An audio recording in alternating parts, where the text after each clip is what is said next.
everything. Don't wanna lose my time or my mind on the grind, but I want a better life for me. I do the things I hate to do, just to try to find my way to you. I see you in my mind all the time, visualize, and I hope that I can make it through. I gotta find my way out. I gotta find my way out. I gotta find my way out of everything that holds me down. I'll scream until my lungs give out. Ain't nobody gonna stop me now. I gotta find my way out of everything that holds me down. Out of everything that holds me down. Out of everything that holds me down. Everything that holds me down.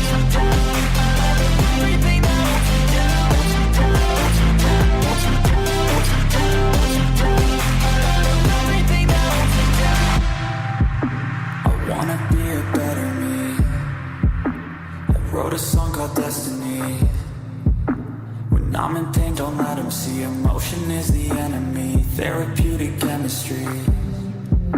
I strive to be a part of you. I wanna help the world get through. Sometimes I feel so small against it all. Don't know what to do. I just dream of ones and twos. I gotta find my way out. I gotta find my way out. I gotta find my way out of everything that holds me down. I'll scream until my lungs give out.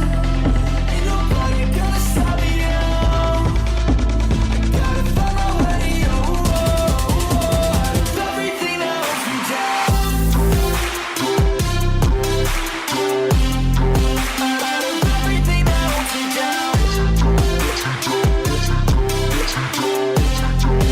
Out of everything that holds me down.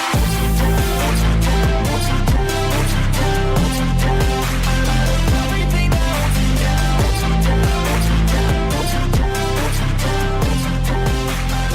Everything that holds me down.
And we're live.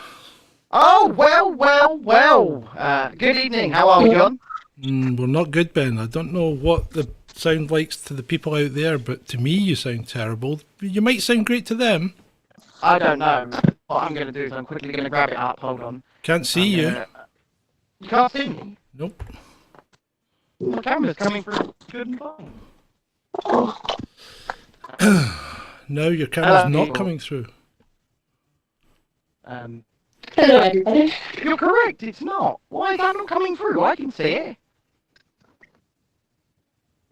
Should be able to see me now. Try This is- now. This is great. You know, I've been on this meeting since what? 7 o'clock, setting everything up. And everybody turns up at 5 too and thinks everything's just going to work fine. Well, apparently I'm in the beam team. I've just turned my camera off and on. Yeah, your stuff's just not working, Ben. I don't know what the hell's going on. Well, you start chatting with Sherry, right? Because I'll at least be able to hear her. I'll be back in hopefully under 5 minutes. No, it's my hair. It's too long. It needs cut. Look at it. Look at it. It's too long. It's not a syrup. There we go. Sorry. Sorry, John. I'll be like 2 seconds. Cherise sounds like she's in a bean can as well. Oh, good evening, everyone. How are you all? This isn't how Friday night's meant to go. I'm not happy. No. Not happy at all. Sorry, John. My dad wanted stuff in the shop, so I had to rush to the shop. Has he lost the power of his fucking legs? Yeah, apparently, yeah. So he's asked me to do it, so I'm literally just at the house now. Right, good evening, everyone. Good evening, those in the chat. Thank you for attending. You seem to be well attended. Pardon me. We've even got a few likes already. Ben's not just echoey, Ben's just like awful. I don't know what the problem is. Probably his computer. Should have bought a desktop. Oh, yeah, my sound is buttery smooth, as it always is. You know, I can give it deep gravitas when we come on to the important points of the evening. Or maybe not. Well, Cherie, how are you? Are you in the house yet? No, she appears to have left us as well. It's just me, people. It's fucking brilliant. It's the John Show. I tell you what, I'll give you a special treat. Ladies and gentlemen, it's Friday night. It's all in. With me, John.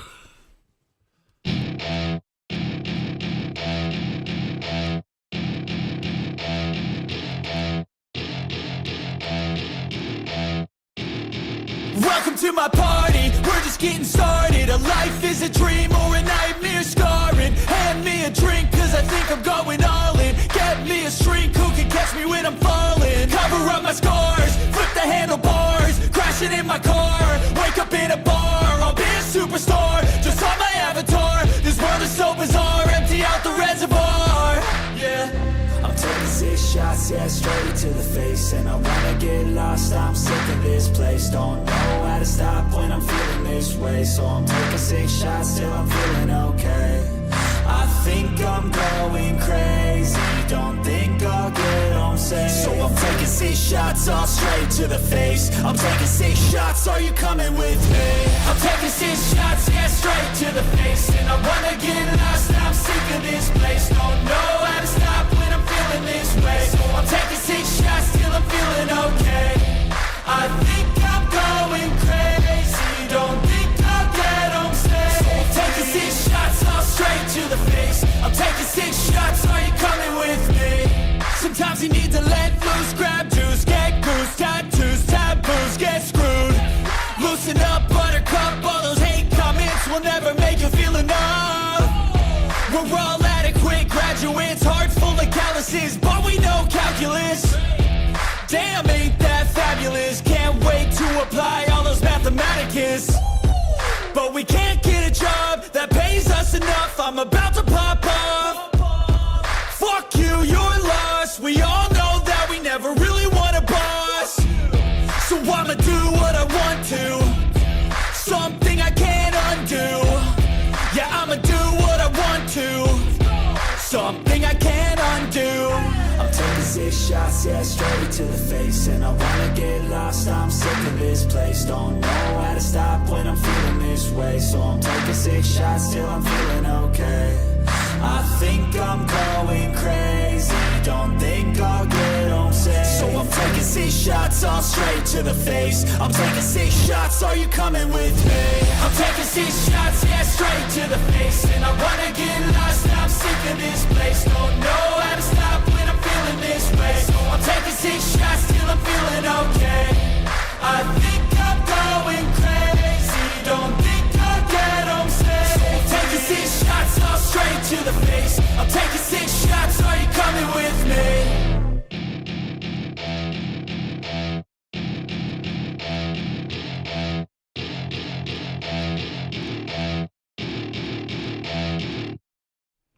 Hello. Hello. How are you? Well, not great. Nobody's camera's working apart from mine. Well, you say me sure you can see each other. I can hardly hear you, mate. You sound like you're in a bean can. I think the problem is your ring central, because me we can see and hear each other perfectly. Well, I shut it down earlier, so if I shut it down now, what happens? But the stream will still go. Yeah, but nobody will see anything, will they? We'll just close it and reopen it, see if that makes a difference. You know how long that takes? A minute. Right, people, bear with us. As always, we're fucked. You can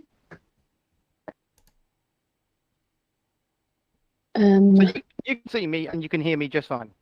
Yes. Can you see me just fine? Absolutely. I'm going to see if I can try and find my laptop charger and see if I can plug in the laptop.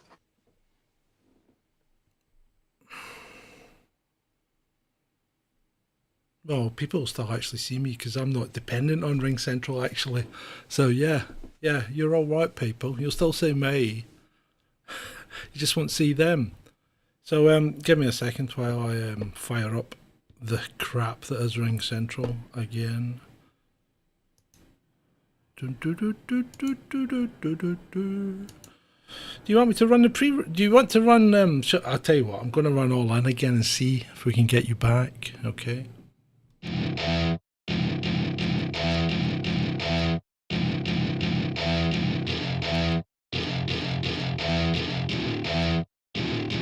Welcome to my party, we're just getting started. A life is a dream or a nightmare scarring. Hand me a drink cause I think I'm going all in. Get me a shrink who can catch me when I'm falling. Cover up my scars, flip the handlebars. Crashing in my car, wake up in a bar. I'll be a superstar, just on my avatar. This world is so bizarre, empty out the reservoir. Yeah, I'm taking 6 shots, yeah, straight to the face. And I wanna get lost, I'm sick of this place. Don't know how to stop when I'm feeling this way. So I'm taking 6 shots till I'm feeling okay. I think I'm going crazy, don't think I'll get home safe. So I'm taking 6 shots all straight to the face. I'm taking 6 shots, are you coming with me? I'm taking 6. Sometimes you need to let loose, grab juice, get goose, tattoos, taboos, get screwed. Loosen up, buttercup, all those hate comments will never make you feel enough. We're all adequate graduates, hearts full of calluses, but we know calculus. Damn, ain't that fabulous? Can't wait to apply all those mathematicus. But we can't get a job that pays us enough. I'm about to pop off.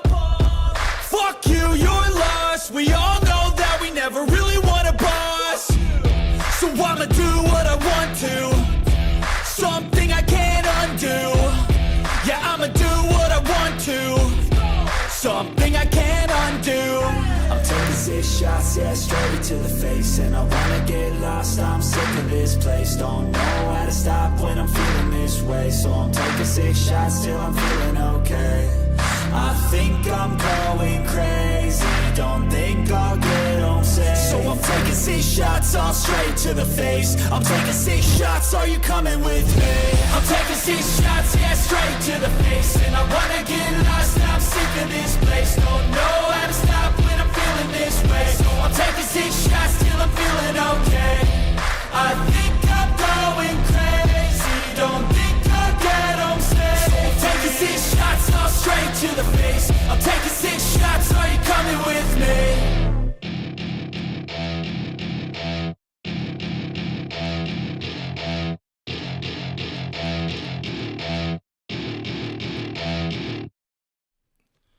Ah, well. Well. There we go. That's actually, I've done it not bad considering I did it on the fly. So you two are looking pretty good. Yeah, Thank you. yeah. Yeah, no, good. Yeah. I like it. I like it a lot. Good evening, 1 and 2. Oh, look, we look and sound, I hope, very, very well. Shalini says, I like singing. Were they hearing us singing? No, Shalini was singing to the intro. She likes the intro.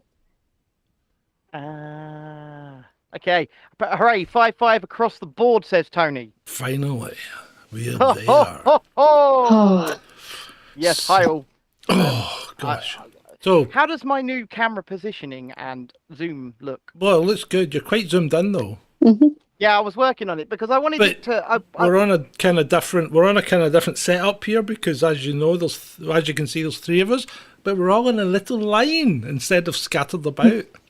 I mean, I could zoom it out. This is If you'd like, like. well, you could zoom out a little because we can't see the top of your head, so we can't see your roots. That's Yeah, not but I bad. didn't That's want it to fine. seem That's like fine. Yeah, that's fine because we can see a bit more of the background now. But the thing is, this is better because we're all bigger. You can actually see us now instead of like wee tiny people. Yeah. Look at that. Like- Got the focus right. There you go. Did you see anything of the intro? Of the intro. Yeah, of the pre-roll. No, I didn't. You need to go back and watch it then. the guys liked it, I think. Okay. Shalini missed the motorbike thing, but there's more motorbike. There's motorbike footage coming out my ears, Shalini. That'll come back at some point. Don't worry. Well, we're sorry about the technical f-ups on. Well, it looked like it was on your end at the end of it all. No, Yeah. I think. Could you make a wee bit more rustling noise there? We have the pictures. Sorry. If you're going to do that, mute yourself. Yeah, true. He's got a good point. Sorry. Leave her alone, John. She's little. She's only little. Yeah, haven't but had dinner yet. she's got to learn. She's got to learn. You may I eat do. after the show, after your segment has concluded. Okay? Yes, I think, You may eat. Well, as I said, I've had the meeting on since about 7 because I wanted to line everything up. So I dialed in already with my laptop, my desktop, and my phone to try and position us, as you see, and I think it worked not bad. Yeah, it's not bad. It's actually not that bad. But Not bad. Look, I think you've done quite well, to be honest. Yeah. Right, we've done this on the fly tonight. It's gone all. I'm seeing a lot of people in the chat. Actually, it's well populated tonight. yeah, so good we had, evening, and one and all. we even had 8 likes before I even mentioned likes, which you know, and it's a bit cheeky. It's a bit cheeky to mention likes when. Yeah, that's right. So, why are you going to be sick, Harold? Is it because everybody pops in and out when they're talking? Are we doing that? We pop it up Yeah, and down. well, No. you two are because you're on Ring Central. I'm not. I said seasick. Yeah. Yeah, that's the problem. You can't stop that when it's on speaker view. You know. Well, that's really weird. Oh well, you know, such is life. We can only apologise. We don't see it on. We don't really see it when it's the 2 of us. No. But once there's 3 people in, it does do that, which is annoying. And there doesn't appear to be anywhere turning it off. There didn't appear to be anywhere turning it off in Zoom either. So with all of that out of the way, but boys and girls, if you haven't left a like, please do already. If you've not subscribed, please subscribe. And of course, hit that share button. It's one of the most important things you can do to help this channel is hit that share button. Anyway, it's Friday night. It's all. Yes, it is. I've done all that. You've done all that, have you? I didn't do it very well because it was like I was completely off my stride and it was actually on screen while I was doing it. Are you using your laptop, Shuri? I'm using my phone. I can't find my laptop charger. Just stay on your phone. Don't start mucking about. Stay on your phone. Don't move it. We've got you lined up pretty well on the screen. Yeah. That's perfect. Yeah, that's fine. Don't move it. Don't move you. You just stay Now, there. John. Okay. Yes, Ben. Now, John, I think these people don't want to hear us talking technicalities anymore, so I'm going to punt it over to you because, you know, this conversation that we're going to have with Cherie tonight is mostly a conversation between the 2 of you, to be fair, because what you're going to talk about affects the 2 of you more than it affects me or anybody else that's not in Scotland. Well, actually, it's not so much in how it affects us, it's how much people know about what's going on. And I think, I mean, as you said, we had a conversation earlier on today, and as you said, Ben, you and I dig into these things quite a lot, so we kind of have an idea of what's going on in the world. But And God knows how much we love her. Sorry? I said, God knows however much we love her, she is a normie. Yeah, well, she is, but she's not into the way of researching and things like that yet. Yeah. So I'll learn. no, yeah, but that's the point is you're coming at it from a naive perspective without being derogatory, and that's quite good because we don't have that perspective generally between the two of us. Even our wives are too switched on now, so we can't even Well, to be ask fair, them. my wife is trying her best not to be switched on. She's Yeah. trying her best to go back to being a normie. Is she? But it's not really working, is it? No, not at all, to be honest, because once you know, and that's really it. Yeah, that is it. So the is it. the question I wanted to ask you, Cherie, is what do you know about the SNP and what's happening right now? It's a very awkward, like not like awkward question, but it's a very like sort of thing because obviously like in school we did do like a topic sort of on it, like what happened during COVID. Mm-hmm. Or wait, am I allowed Yeah, to you can say say that? that. It's fine. Yeah, you can say Yeah, that. so like we did like of like how Boris Johnson, Nicola Sturgeon, and then obviously like Joe Biden handled that. But I haven't like to be truthfully honest, I haven't really searched into all of the SNP stuff. Yeah. So right. So you know that Nicola Sturgeon and Peter Murrow, who was her husband, right, a precautionary husband allegedly. But and the treasurer, I can never remember his name. Peter. We just call him the treasurer. Yeah, the ex-treasurer. They all got arrested as part of an investigation by the police into the finances of the SNP and Is this the first improper. you've heard of your first minister being arrested? Did you not know? That? Yes. Yeah. You don't know she'd been arrested. Yeah. No, all I knew was Trump was arrested. Oh no, but I no, didn't right, know okay. Well, let's. Oh, no, it was no. way closer to home. So way back in March, I think it was, the treasurer got arrested. Right. And then about 6 weeks later, Peter Murrow, who is the chief executive of the SNP, he got arrested. Husband of Sturgeon. Nicola Sturgeon's husband, right?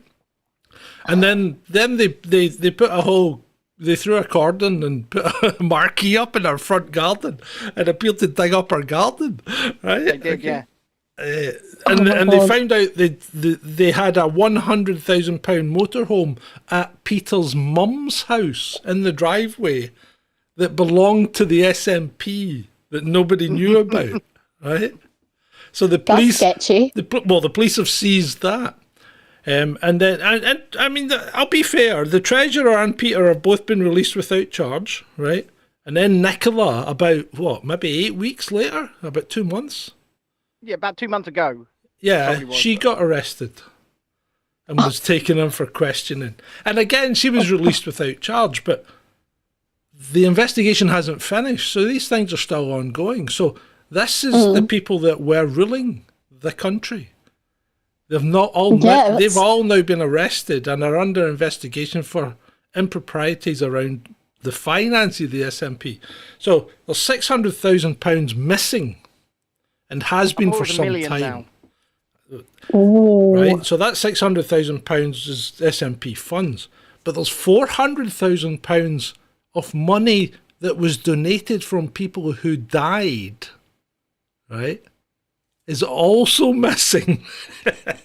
So we've got £1 million missing, and nobody knows where it is. And these three have been arrested as part of the investigation, but at that point we're waiting on the next police actions. So that's where we are with the SNP. Does that colour your judgment of them at all? Yeah. So. You're not seeing anything on this on TikTok or whatever social media platforms? I've literally just tried to search. I've literally before the show, I tried to search anything up. None of it came up at all. I don't know if it's been hidden, if like someone's paid to be like been hidden, but nothing has came up since like 2022. Yeah. Well, that's interesting because from your perspective, from the perspective of we call you a normie because you haven't dug into this and you haven't lost your mind in the world of politics just yet. We'll get you there. Don't worry about that. But this is what you're seeing and what you're expressing here is surely what the vast majority of people in Scotland are seeing. Bring your and mic in, expressing babe. as well. Bring your mic in. Okay. That's better. Put it in. surely what the vast majority of Scotland are seeing and expressing as well. So conversations are not happening between normal people who will then go out and vote SNP simply because, yeah, freedom, my freedom. Because they don't know any of this shite. And now you've got Himza useless in charge, or Hamza useless, or Yusuf, Hamza Yusuf in charge. And something tells me, I'll bet you dollars to donuts, that at some point the indictment comes to Hamza as well. I think it's the greed that comes with it. It's the greed of where, like, you're wanting power. Like, you have power, but you're wanting more, if you get what I mean. Well, yeah, power corrupts, and absolute power corrupts absolutely. Yeah. Yep. Of where, like, you've seen Nicola Sturgeon being, like, praised for the COVID stuff and, like, being praised for everything like that. A lot of people did praise her. Oh, no, they did. And people... if you can't have the HEPA filters in the classroom, just cut the bottom off the door. It's like, forgive them, Lord, for they do not know what they say. Yeah. And it's like, now, a lot of people are giving her backlash for it, but it's the power that's got to them, and it's like pulsing in their brain. It's the power. And they're like, oh, I want more. It's greed. I'll say something actually here that people probably won't like, but Nicola Sturgeon does have a degree of charisma. Oh yeah, of course. Right? You have to be a leader. You have to. Yeah. So right? I mean, she does come across to the uninitiated and those that don't know her. She comes across quite well, you know, and she comes across as with a bit of authority and as if she knows what she's talking about when she doesn't have a Scoopy. She's still no better than the girl that was dragged out of Irvine. Well, no, she isn't. She hasn't got a clue what she's doing. No. She was just... She doesn't have to have a clue what she's doing anymore because she's not the leader, but... Yeah. I will say this, boys and girls, and this is to the normies in Scotland as well. Nicola resigned at a very convenient time, didn't she? She did. Very convenient time. You know, just a couple of months before she was arrested. She knew it was coming. She knew what was coming. Of course she did. And of course, the police thought they might have buried something in the garden. We've lost Cherie's camera. Yeah. I'm coming back. I just had to put my thing on Don't Disturb. Oh. Sorry. Right. That's fine. Right. I keep getting Twitter notifications, so it's just annoying me. Okay. Yeah, but yeah, like these are the people that are leading you, Cherie. These are the people that are leading your country. These are the people telling you what to do. These are the people mandating you get certain medicines. These are the people that are, you know, telling you to stay inside whilst they go out and do whatever the hell they want. And that was annoying. And yet, all the same, people think that the sun shines out of these people's asses because I'm freedom. That's all it is. Freedom. And it's like they have like the authoritative voice, so people will listen to them. But you practice what you preach. If you're saying to people, "Don't go outside," do not go outside yourself because you're setting an example of where you're supposed to be a leader. You're supposed to be like this SNP that's supposed to be very influential and like inspirational and all that. And then when you're doing stuff that people you've told people not to do, you're you're like a hypocrite because you're not standing by your own rules. I mean, I'm also thinking it must be an SNP law, a law that's enforced by the SNP to not steal £1 million. Exactly. Yeah, if me or you were even considered stealing £1 million, we would not be arrested and then released without charge under further investigation. We would be on bail right now. We'd be on bail. And it's really, really strange that they're not on bail because you don't have. Well, you do kind of have to. Right? No, you don't do that. That doesn't happen up here. Scotland. It's a different legal system. Remember? Oh yeah. Right. So it's actually you don't get this kind of police bail thing, right? If you're going to be bailed, it would be from a court. So you would be taken to a court and then released on bail in lieu of being on remand. We don't do that here. Right, so that's what I'm saying. It's a different legal system completely. So when it comes to criminal and civil law, it is different. Okay. Well, I mean, Harold says a clown-based system, but well, the thing is, any legal system is favoured towards the crown or the monarchy, which it would have been Of at course. the time, and then now the government. So any legal system is biased towards the people that collect your money. Mm-hmm. So, you know, just because it's slightly different from the English system doesn't make it any worse or any better. It just makes it different. I don't see the problem with it being different either. You know. No, I completely. Well, in I fact, there are certain things. There are certain things that I think that they're trying to do away with that I think we should retain, and one of them is, you know, a police officer can't arrest someone and charge him and prosecute him on his evidence alone. He must have something to back that up. He either must have another witness, another police officer, or sufficient circumstantial evidence that would back him up. Whereas in England, you could be prosecuted on the word of one officer. An officer can stop you and say you were speeding, and you would say, no, I wasn't, and he would say, yes, I was. You would go to court and you'd get done. Yeah, because that can't happen in Scotland. And obviously the court holds the opinion, the weight and the view of the officer over and above Well, the maybe opinion, they shouldn't. weight and view. I think they definitely shouldn't. After things that have come to light this year in particular and last year, in fact, over the last 3 or 4 years, it seems to be that a result of society's woes is that the police service is no longer serving. It's not serving the public. I don't know who it's serving. It might be serving the hierarchy, but it's not serving us.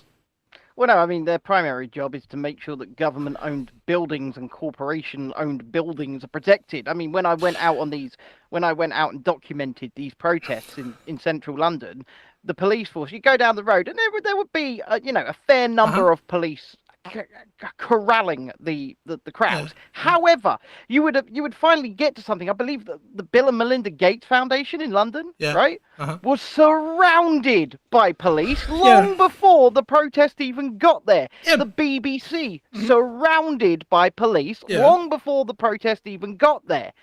And that's because their main focus, their main function is to protect those entities. It's not to protect you or me.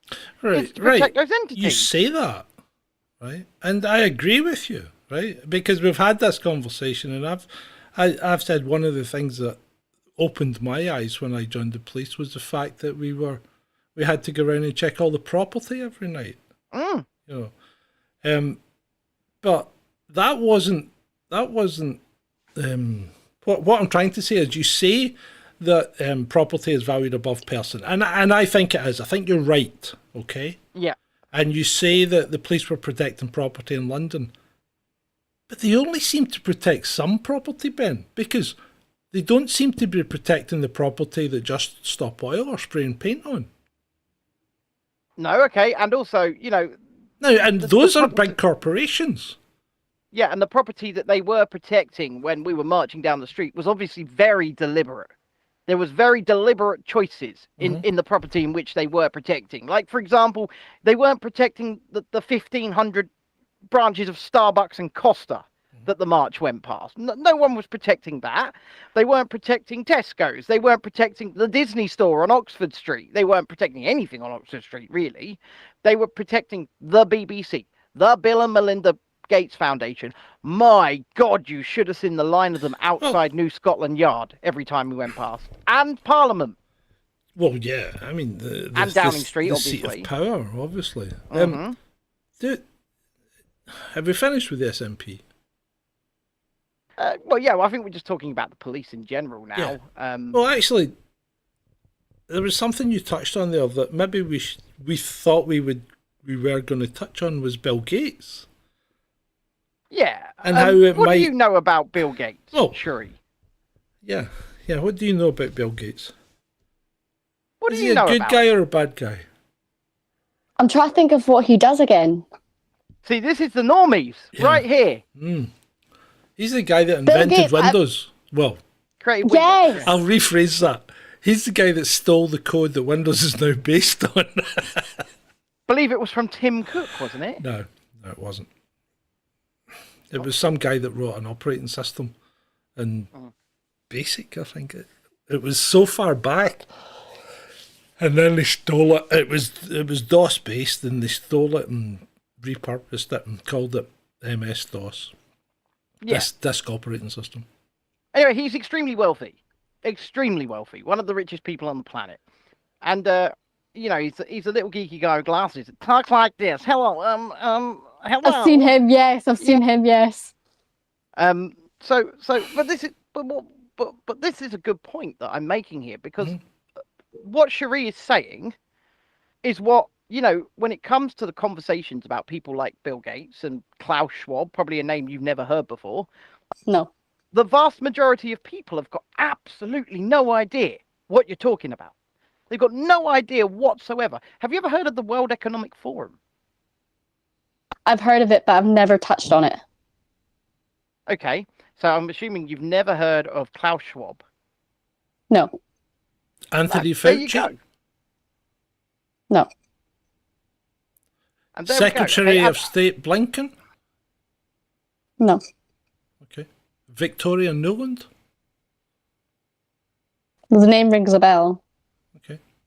But it's not giving me any recollection. It rings a bell, but it doesn't give me any recollection. Mary Black? Barry Black. Mary. Did you say? Mary Black. Mary. No.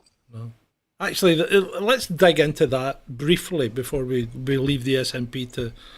You're gonna give Cherie a quick further education here before we let Well, her go. to themselves. So it appears that the SNP are so desperate to try and engineer a break with the rest of the UK that they're now considering withdrawing from the actual elections.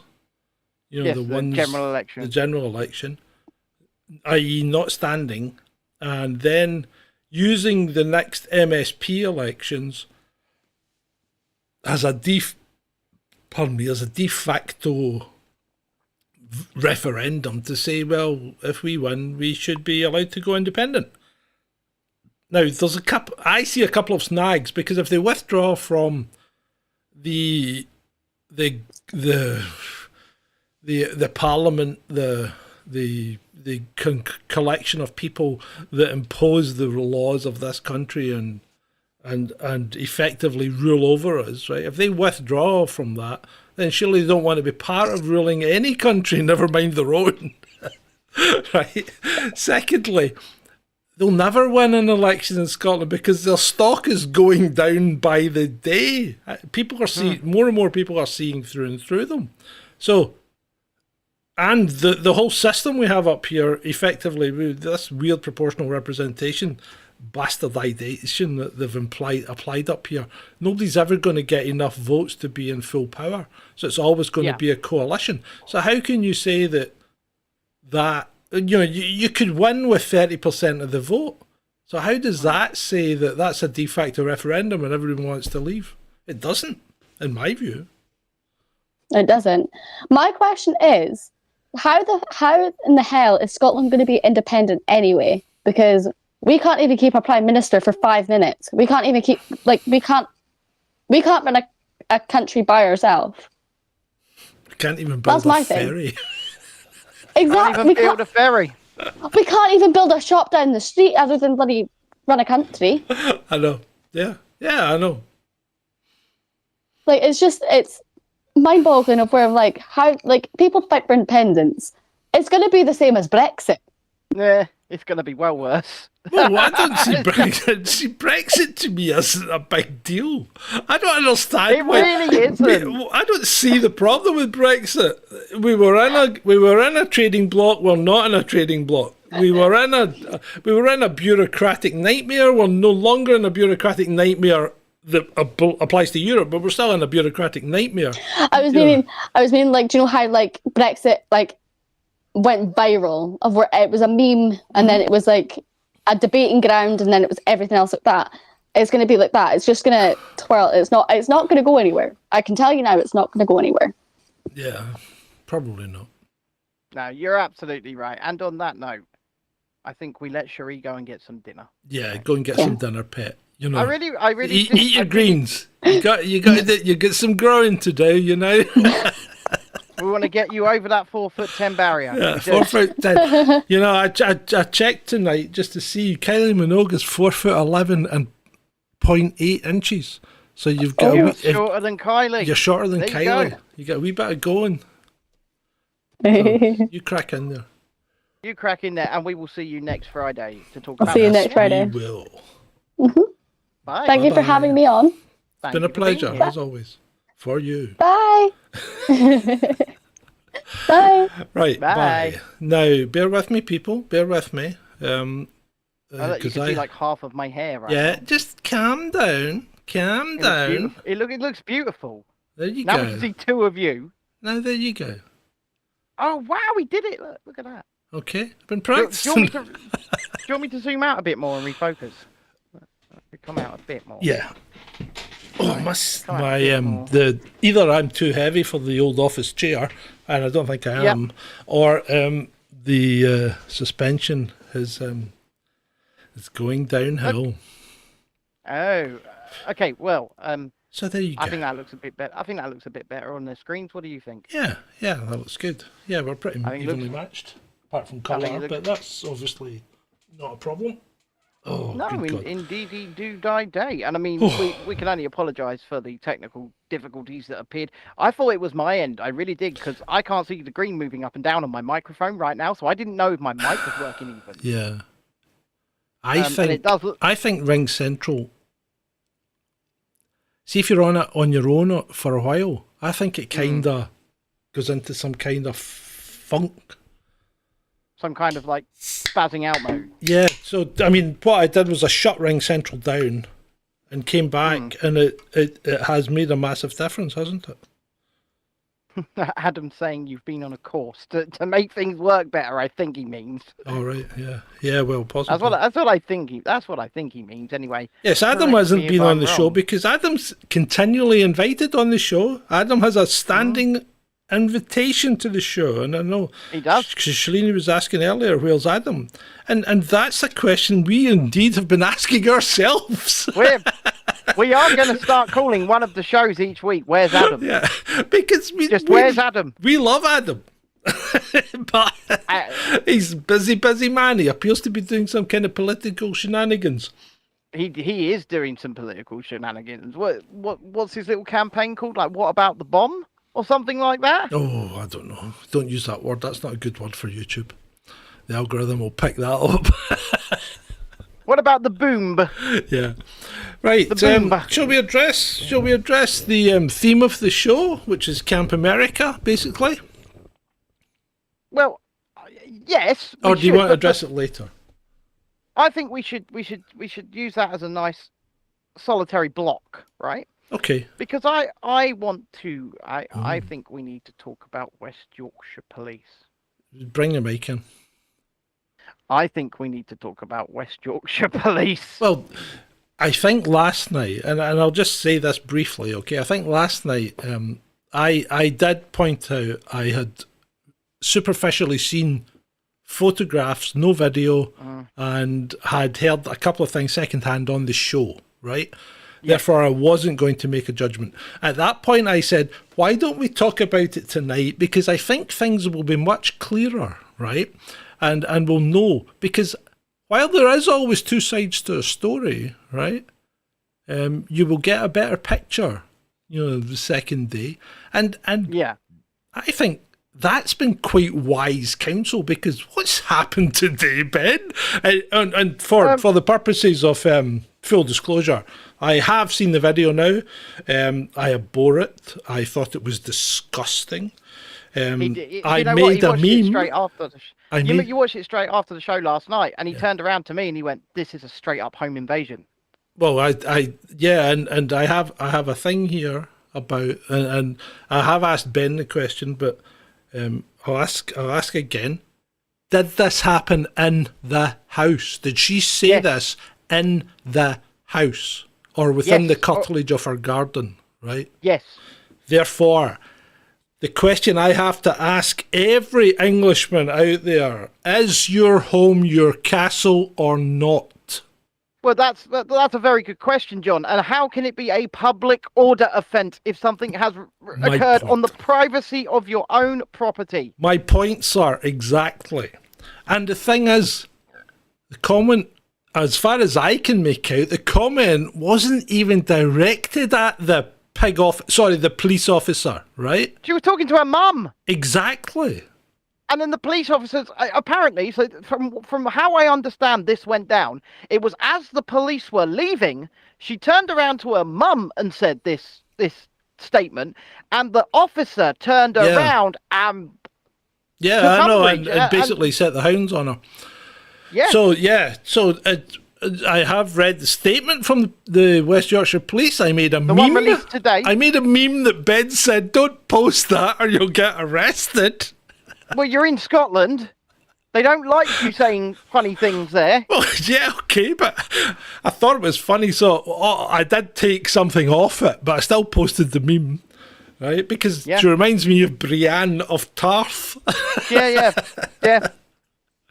So you have superimposed her head onto Brienne of Tarth. I have indeed. Yeah. And then said, proudly oppressing you since 1856. Because although that's not when West Yorkshire Police was founded, it is when the first police force was founded in Yorkshire. Yeah.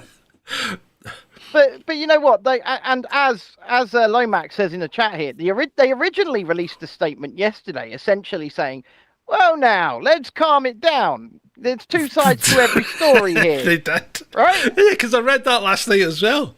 They've deleted that statement. Well, exactly, because my point last night, when we were talking last night, my point was, right, why have they said this if they don't have any evidence, right?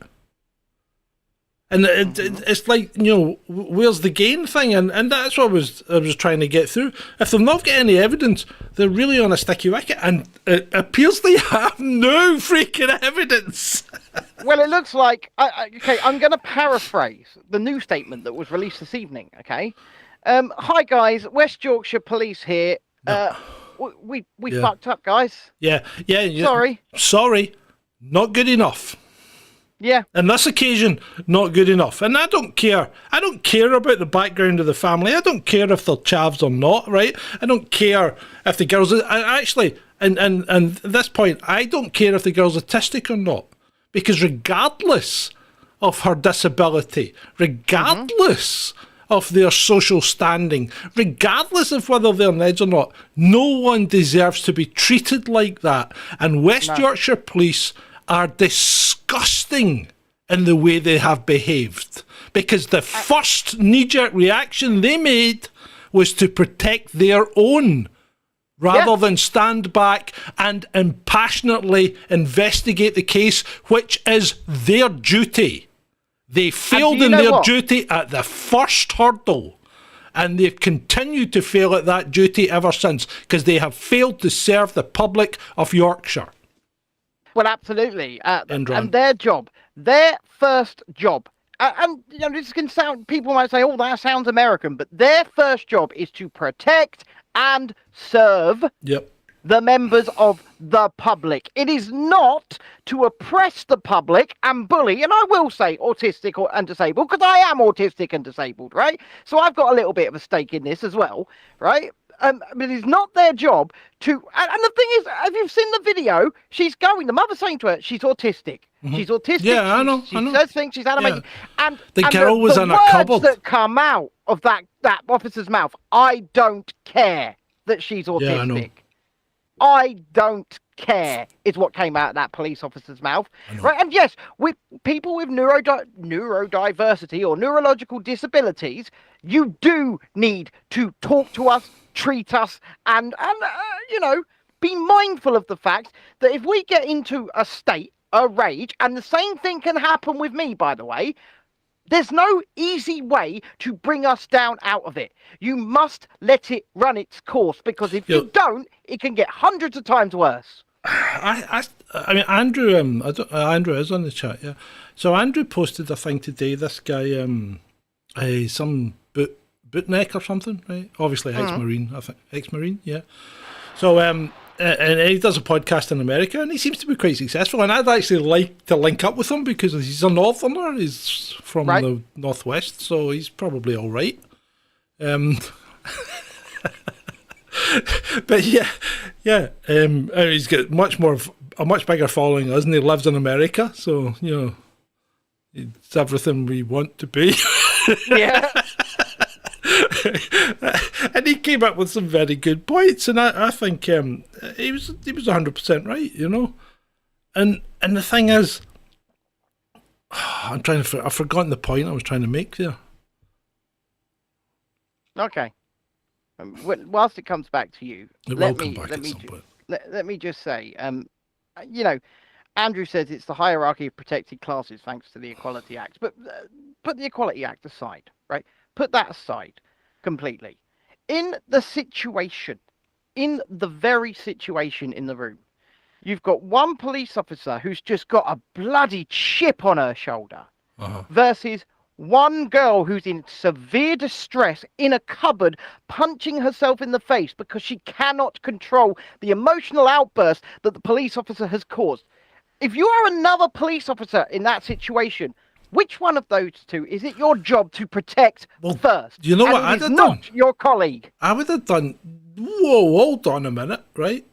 I would have turned around to that officer that was facing up to the mother, and I said, "Look, just a minute," and I'd have taken her outside and had a fucking word. Yeah, you calm the fuck down because you're here to do a job. You're not here to promote your own, agenda, right? You're here to do a job. You're not doing your job right. So just calm the fuck down. Go and sit in the car. I'll deal with it. I'll sort it out. We won't hear anything else about it. That's what I'd have done. Yeah. But, when you could see that your actions were causing that much distress to a point where the girl could not control herself. Yeah. Well, because once you get in one of those functions, you can't. It doesn't matter, Ben. It doesn't, right? So it doesn't matter at all about whether that girl could control us. I mean, it exacerbates it, right? But it doesn't matter that girl was put in that position. Nobody should have been treated like that in the first place, right? No. So yes, the offence is exacerbated. That woman should be charged because she has committed a crime. I will go one further, John. I think every officer that aided and abetted her. Well, well, they should, because they have acted completely improperly as police officers. Yeah. They have overstepped. And the second one of them laid a hand on her, that was assault. Well, they've overstepped authority completely. Yeah, they should all be bare minimum sacked, but they need to be charged. And they're saying lessons will be learned. The only lesson that can be learned here, the only lesson that will resonate within your own police force is to hold these people up and make an example of them. Have you got the balls to do that, Chief Inspector? I don't think you do. No, they want this to go away, and that's why they've done this so quickly, right? Yeah. But it's too late because social media is so fast these days.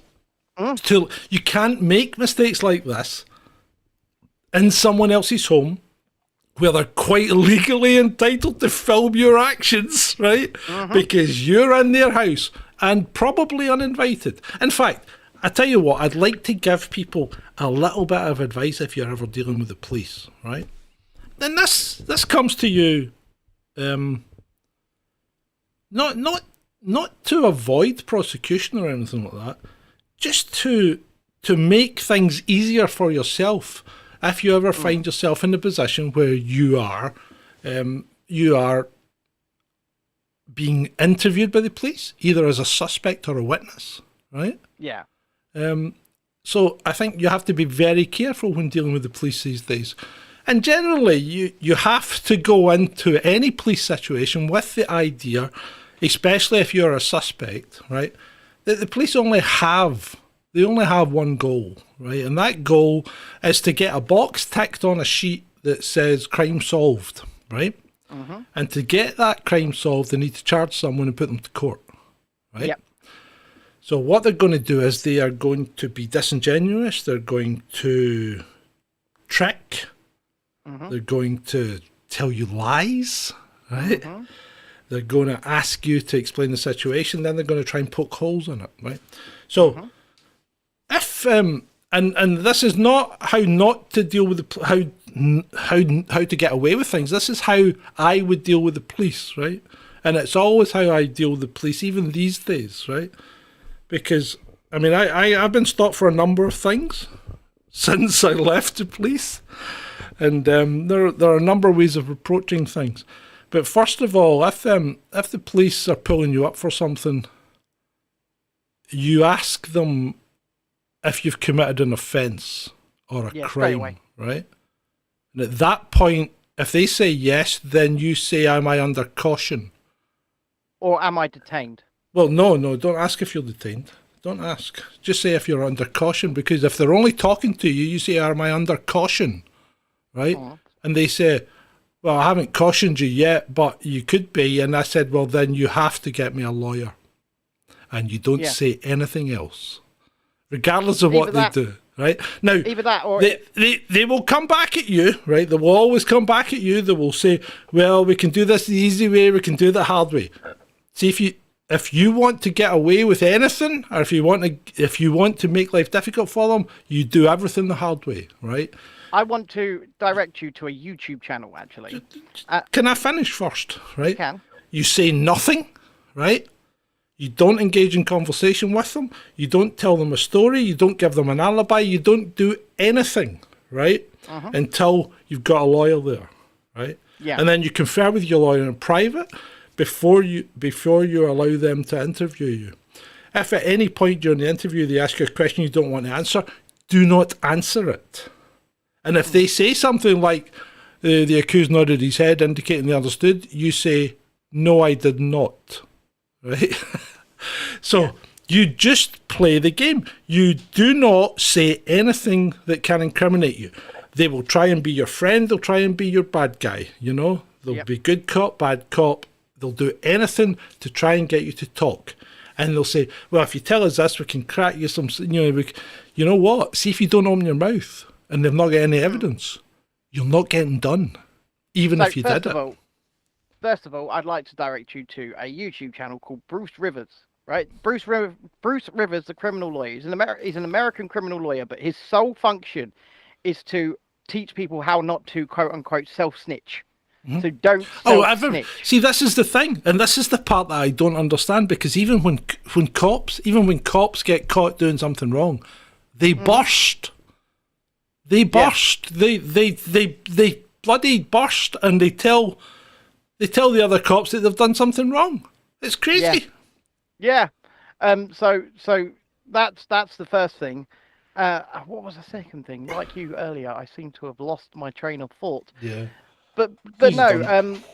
In England, and I don't know if this applies to Scotland, but in England, you can ask an officer, "Am I detained?" Right? Instead of "Am I under caution?" you say, "Am I detained?"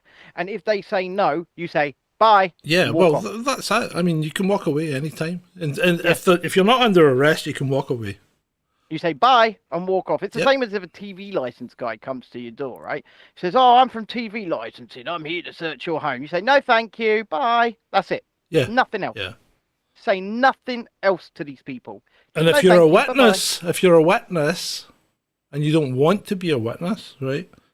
If you're a witness and they say, "Were you a witness to this crime?" you say, "No." And they say, "What's your name and address?" and you say, "Why do you want my name and address, as I have already indicated you I'm not a witness to this crime?" At some point they may say to you, "I reasonably suspect that you're a witness to this crime and I require your name and address."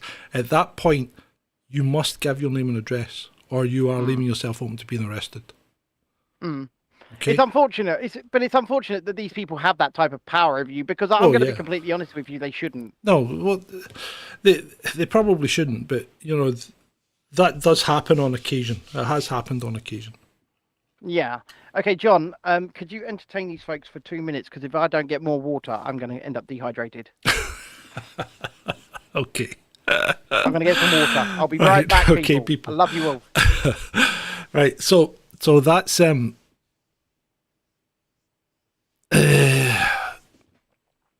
are you doing? Oh, he's turning his camera off.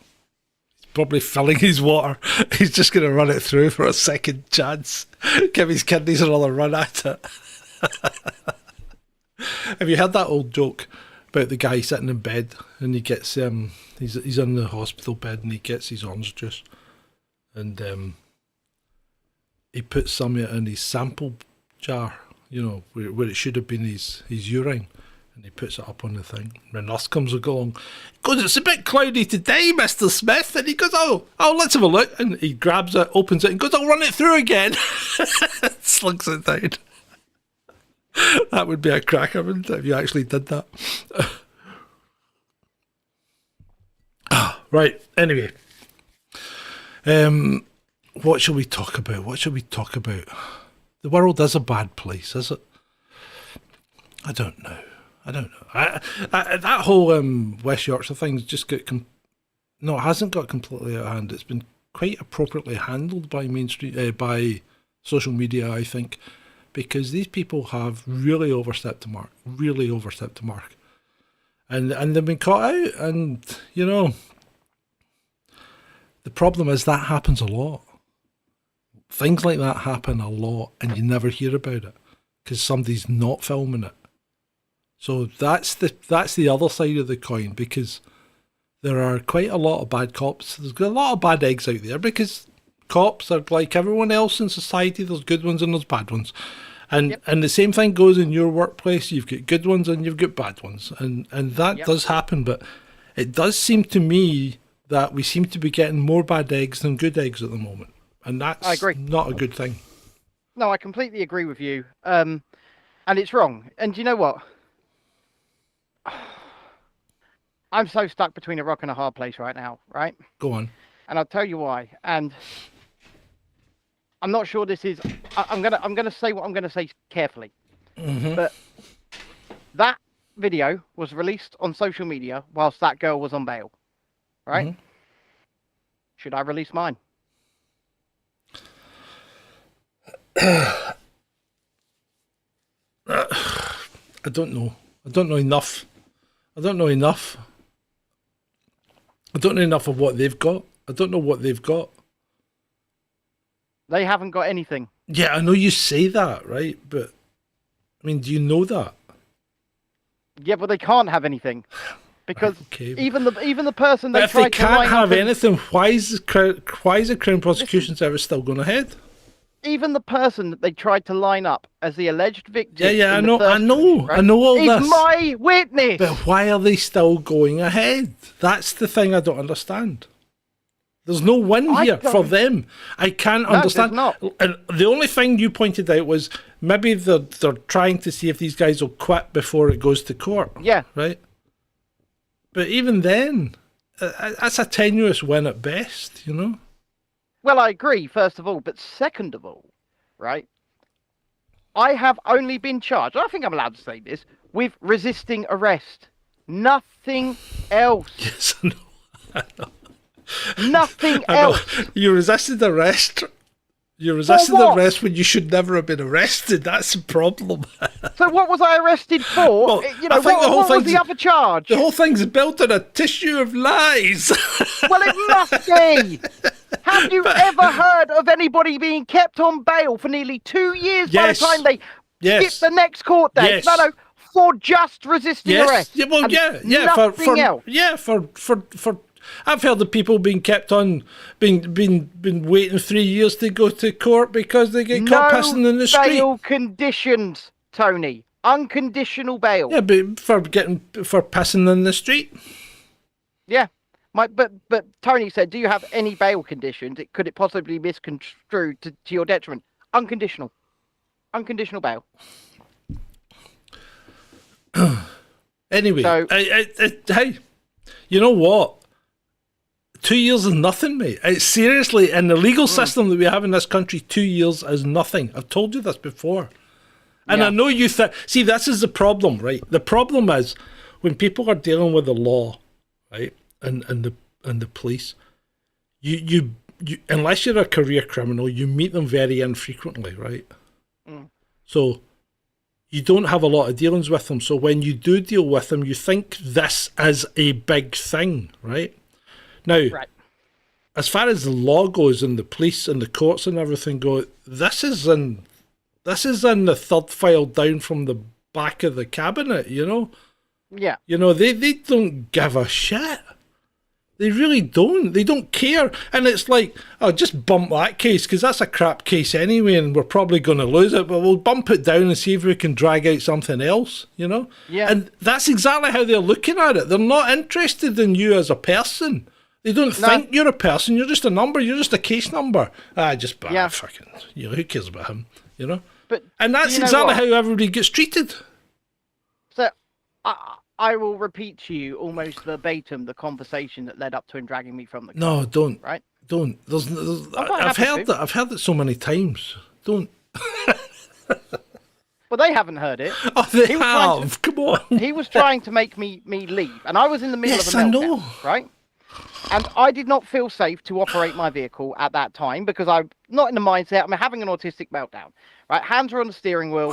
I'm not shouting. I'm not screaming. I'm being as calm as possible, and I'm trying to keep myself composed. He's going, leave. I said, no. He said, leave. No. He said, I'm going to give you one more chance. Can you leave? And I said, I will leave in my time because I was trying to calm down. And at the point that I actually agreed to do what he asked is when he dragged me from his car. From my car. Yeah, I know. You've told us on a number of occasions, believe it or not. All of this is on video, by the way. Yeah, all I know. of it. It's all on video. What? You know what? You get two options, right? You can shut the fuck up, right? And wait until it goes to court and get your day in court. I've had enough. Or you can. Well, the thing is, nothing you can do will make it happen any quicker, right? Well, if I release that video, it won't make it happen any. It won't make it happen any. Do you think social media is going to give a fuck about what happened to you? No, maybe not. They won't. They won't. Maybe not. And all you're going to do is bring shit down on you and your family. Possibly. Perhaps. So you've got to balance it. You got to balance it. I've got to sit down with my wife and have this conversation, I think. Sorry? I've got to sit down with my wife and yeah, well, maybe you should, but I mean, I'm not going to tell you what to do. It's up to you. But you know what? These are the things that when you can't change something, there's no point in fucking, worrying yourself to death about it because nothing can change until it happens. I mean, it took them fucking 3 years to take me to court for failing to sell my house. I remember that, yeah. Yeah. And I bet they wish they hadn't because they got fucked there. You won, didn't you? Yeah. Yeah. They had to pay me damages. That's always handy. But yes, and I represented myself, people. I couldn't afford a lawyer, so I just did it myself. I mean, what I will say is this. There are probably so many examples in this country, and it's this country we're really talking about here, of our police they're off the reservation. They're mad with power. They've imported, and I don't mean as in from like a foreign nation, but they've imported ideologies into their systems, which they seem to be upholding over and above the safety of the public. I mean, look, when you're in Hyde Park and the police who are meant to be protecting you suddenly get their batons and shields out and just start beating random families, which I also filmed. Wait, hold on. You might get a slip on! No, hold on. Right.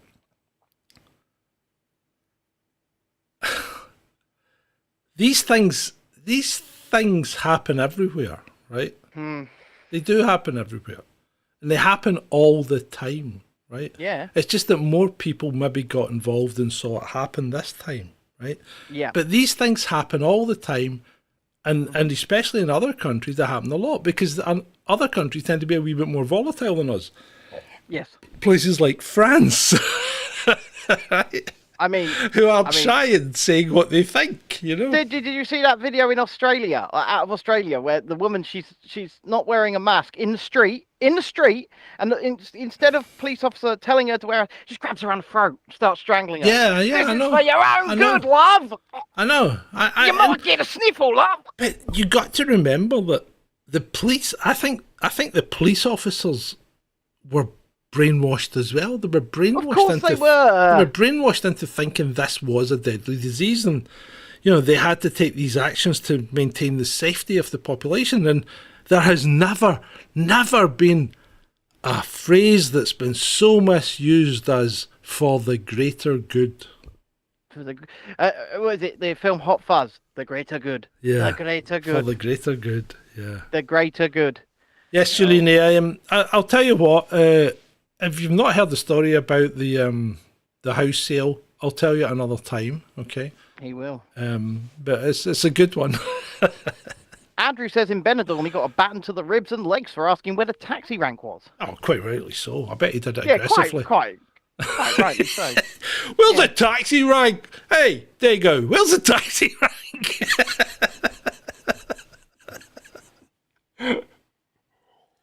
But still, That's just an example of what someone might say that would give them a baton in the ribs. I'm just going to ask you, right? What's worse, right? What's worse? A mild cold, yeah? Yeah. Or a baton round the face? I'd rather have a mild cold than a baton round the face. I'm battening you in the face to avoid them. I know. I mean, you've got to laugh about it, right? It was horrible. And I witnessed it. I filmed it. I live streamed it. But that's the reality of the situation. Yeah, I know. I know. I mean, the whole thing. The whole thing was a disaster. I mean, the whole thing's a disaster. It still is. It still is a disaster. There are still people out there that think they're going to die. You know what? I'm going to give Harold. I'm going to give Harold a shout out here because he's right. This whole section needs to be clipped. And put out on social media. Really? Christ. Oh yeah, it does. It does, because we're pointing out the ridiculousness of the lives that everybody led. See, I actually don't think, Andrew, that you got a battening for asking where the taxi rank is. I think you got it for asking it either in English or very, very bad Spanish. Yeah, probably. And you didn't offer the officer a bribe. A bribe. Yeah. I remember once I was having a bad day, right? stories for the book, right? But I was having a bad day. I was in Great Western Road. I'm sitting in my traffic car. It was the middle of summer. It was roasting, right? We had the window down and we were taking 5 minutes, right? And this American tourist comes up and goes, blah, blah, blah, blah, blah, blah, blah, blah, blah, blah, blah, you British Bobby, blah, blah, blah, blah, blah. And I'm like, look, mate, would you talk to your own police officers like this? And he said no. And I said, well, don't fucking talk to us like this, bolt. See, we all have bad days. Should that go in the book? Yeah, I suppose so. The book that's never getting written. The book's getting written. Yeah. The book's getting written, folks. Apparently, allegedly. Yeah. One day. Yeah, but I mean, yeah, we all have bad days, but we don't need to do a Brienne of Tarth every day, do we? There's times, and even this is the thing that gets me, because as a cop, the one thing you've got on your side is time, right? Yeah. You know where they are, you know how to get them, and you know you can get them in a more opportune time if you want to do them, right? So why do you have to go for revenge there and then? You don't. And this is what you got to remember when you're dealing with the police. Don't give them the opportunity. Well, no, don't give them an opportunity, but I'm giving you the opportunity right now, ladies and gentlemen, before we start talking about the topic that John obviously wants us to go into, ANYTOWN USA, to become a citizen of a country that is not the USA. That country is indeed Veradora. How you do that is you go to patreon.com/chasing descent or Ko-fi, ko-fi.com/chasing descent and sign up to support us monthly. Also, if you're really feeling like just you're enjoying the show and the value of it deserves a one-off grift, as we like to call it now, a one-off grift, then please feel free to use Ko-fi, ko-fi.com to chuck us a little one-off grift, and we would really appreciate that. You know what? If they're going to call us grifters when we don't make any bloody money on the Twitters, hey, let's embrace it, baby. Yeah. Let's embrace it. Absolutely. You know what? And I do want to thank people that chucked us a few quid last night on the Grifty show. We actually didn't expect to get anything, let's be honest. But I was quite impressed. I was very disappointed with Shalini, though, because as soon as we mentioned money, she disappeared. Disappeared. Gone. I thought, that's nice. These two are not lifting around. I'm in a Scottish accent. What am I doing? Scottish? Why are you doing a Scottish? She's Irish. Oh, potatoes. Oh, yes. Pot of gold. Where's the potatoes? Give me some potatoes. She said I fell asleep. I fell asleep. And you know what? I believe it as well. I believe it. Yeah, but we even started early, Shalini. Just for you. Yeah, we started at 8 just for you. We were like, oh, maybe Shalini will get through this one with us. Right. No.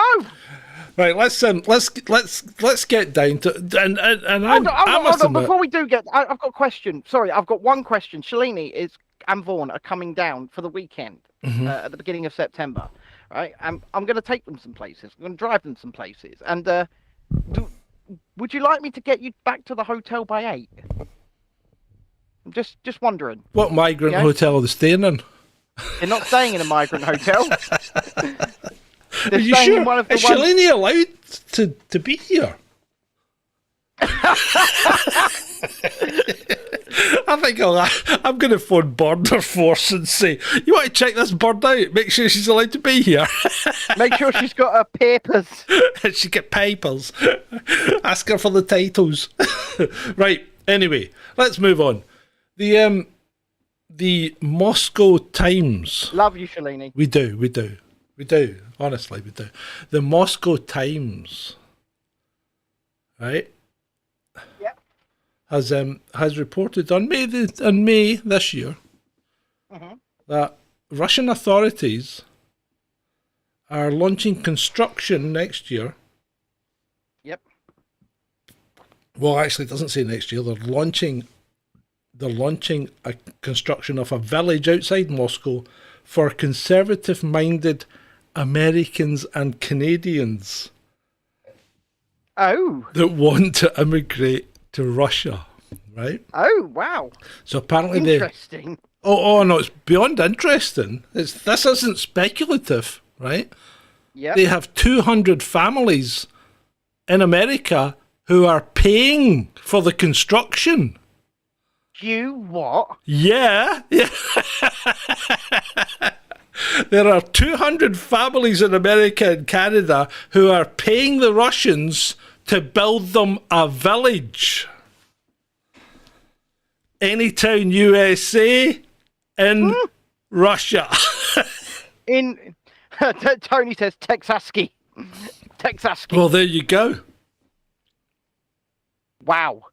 So that's why it's ANYTOWN USA, but it's not in Russia. I think that's a biggie. Wow. And not many people have picked up on this. But you heard it here at Chasing Descent. Let's see if Melville picks it up. How long till James? James boy? I mean, you know, Cherie's surname is Melville. We asked her about this. She doesn't know. Yeah, we did. No relation, thankfully. Yeah. Thankfully.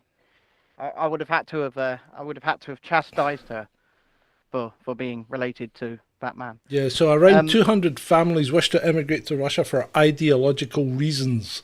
The reason is propaganda of radical values. Today they have 70 genders, and who knows what will come next, blah, blah, blah.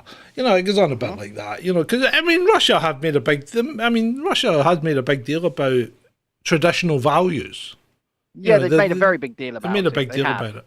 But yeah, so 200 American families are paying to get a village built for them outside Moscow, and the Russians are hoping that there'll actually be quite a few more come along. Will Edward Snowden move there? I don't know. To get a little taste of home, do you think? Maybe they'll have a 7-Eleven or a Circle K. Oh my God. Well, they won't be allowed because obviously sanctions. Oh, well, we'll call it something else, yeah. Yeah, they'll call it like speaking about sanctions, did we mention this the other night about uranium? Yes, you did, yeah. Yeah, they left that off the sanction list, didn't they? Because Russia supplied 50% of the US's uranium. Yep, they did. Right, what are you writing?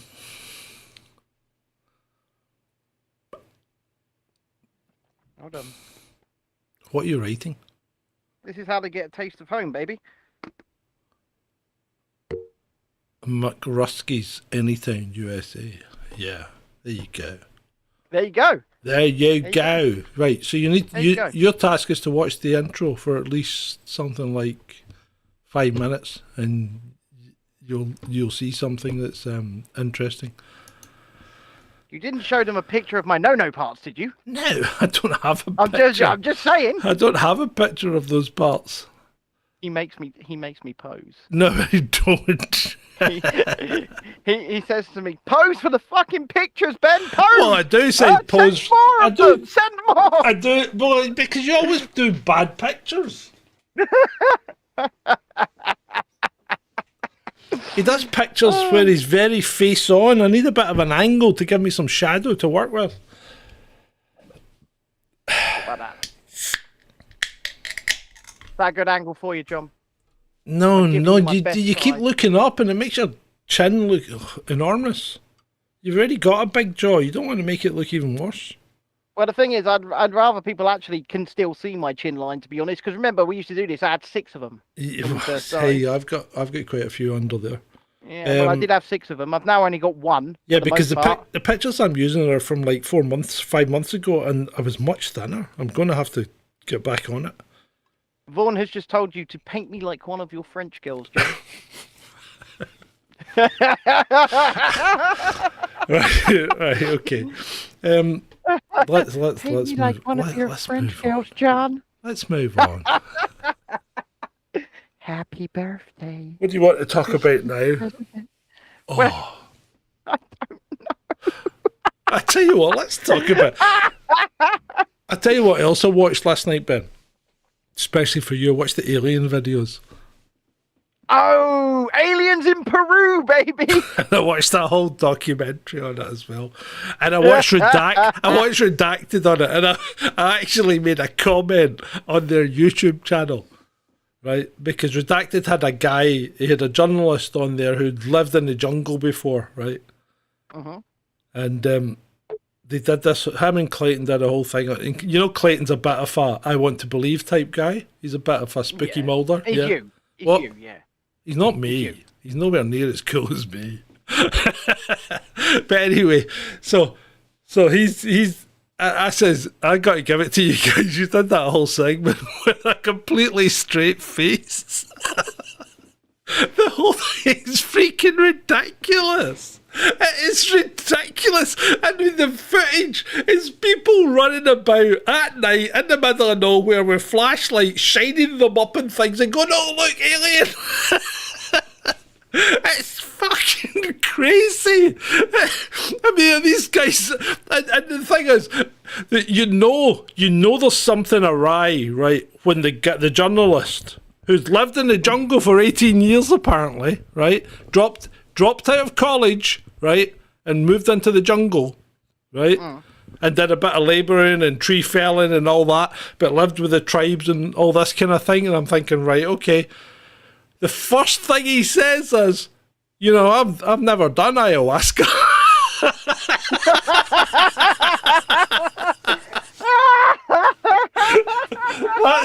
that sold it, didn't it? Oh dear. Sophie asks, are you allowed to talk about the Lee Anderson comment? And not just the Lee Anderson comment, and the Diane Abbott comment. And do you know what? I watched Count Dankula's video on this earlier on, and I think we can. What did he say? Well, Lee Anderson said, sense of God, right? I am paraphrasing the MP Lee Anderson here, right? He said, if the people coming over the channel illegally do not like the accommodation like the Bibby Stockholm, they can fuck off back to France. End quote. End quote. Right, okay. So what's wrong with that? Then, I mean, right, so let's boil this down right to the basics, okay? Yeah. He's a person expressing an opinion. Exactly. Well, what's the problem? People might not like that opinion. Yeah, that's entirely up to you. I mean, well, exactly. I am pretty sure there are hundreds, if not thousands, of people out there that don't like my opinions, but you know what? Yeah. That's up to them. That's up to them. So, yeah. Well, I mean, I don't see the problem. I mean, he's entitled to his opinion. And just because he's an MP doesn't mean he's not entitled to an opinion. Because was that opinion said in the House of Lords? Not Lords. Was that said? No, it wasn't said in Parliament because Parliament's not sitting. No, it's not. Parliament's not sitting. So he's not saying it in an official capacity. So what's the problem? And even if he was, doesn't he hold parliamentary privilege anyway? Something I don't think should exist. Well, right? Yeah, okay, but regardless of that, if he said it in a private thing, who cares? But speaking of the Bibby Stockholm, have you seen today's news? Oh, they've shipped them all off it. Because apparently there's fears, so there's not even confirmation, but there are fears that people might get Legionnaire's disease from the water. Boil the water. Boiled water? Yeah, if you boil the water... No, if you boil the water, you're not going to get Legionnaire's disease. Yeah. Or at least you're far less likely. Well, yeah, okay, but right. So it depends how the water's supplied. Right? Yeah. So if the water's supplied, and you know, if it's a residential barge, you're going to think the water's plumbed into the mains. Well, you would hope so. You really would hope so. It doesn't. It beggars belief. I mean, let's face it. I mean, the same thing would happen on a cruise ship, wouldn't it? Yeah. For fuck's sake, the same thing can happen in a bloody air conditioner in your office. Of course it can. The same thing can happen in any situation. And do you know what? I guess if the fear is genuine and you know the test come back, right? No, it's not. Right. It's an easy excuse to take away a problem that doesn't look good in social media. That's all it is. That's why they've been taken off. It's nothing to do with Legionnaire's disease. It's an easy excuse to remove them, and it takes the whole problem away, and they can put them in hotels, and nobody's going to bother about it. There. End. Done. Some civil servant has gone, oh, there's maybe Legionella in there. Let's just ship them out. And there was only 200 put on it anyway, and they're probably going, I actually quite like that space, because as someone pointed out today, who has served on a Royal Navy ship, right? You don't get a lot of space in a Royal Navy ship. I know, I've been on them, right? Yeah. And you don't get a lot of personal space. Your bunk is pretty fucking small, right? And you get I mean, my dad was an expert at folding shirts because they had to be folded to a certain size or they wouldn't fit in the drawer. Because you only got like one drawer and all your kit went in that drawer. And you only had one bunk and it was tiny, you know? But do you know what? Have you seen the quote unquote undercover video from inside the Bibby Stockholm that was it's huge. From a migrant? It's lovely. They got bloody branded Kellogg's cereal. Who the hell can afford that? It's better than I'm living in. Do you remember my sneak peek of how my living conditions were? Well, they're not much better. I'll give you a sneak peek of this one. Yeah, no, you're absolutely. He's absolutely right. And do you know what? There are so many people. I don't even have hot water. Britain, but there are people on the streets of Britain right now. There are people on the streets of this country sleeping rough tonight who would absolutely kill for that kind of accommodation. Yeah. And they're not being offered it.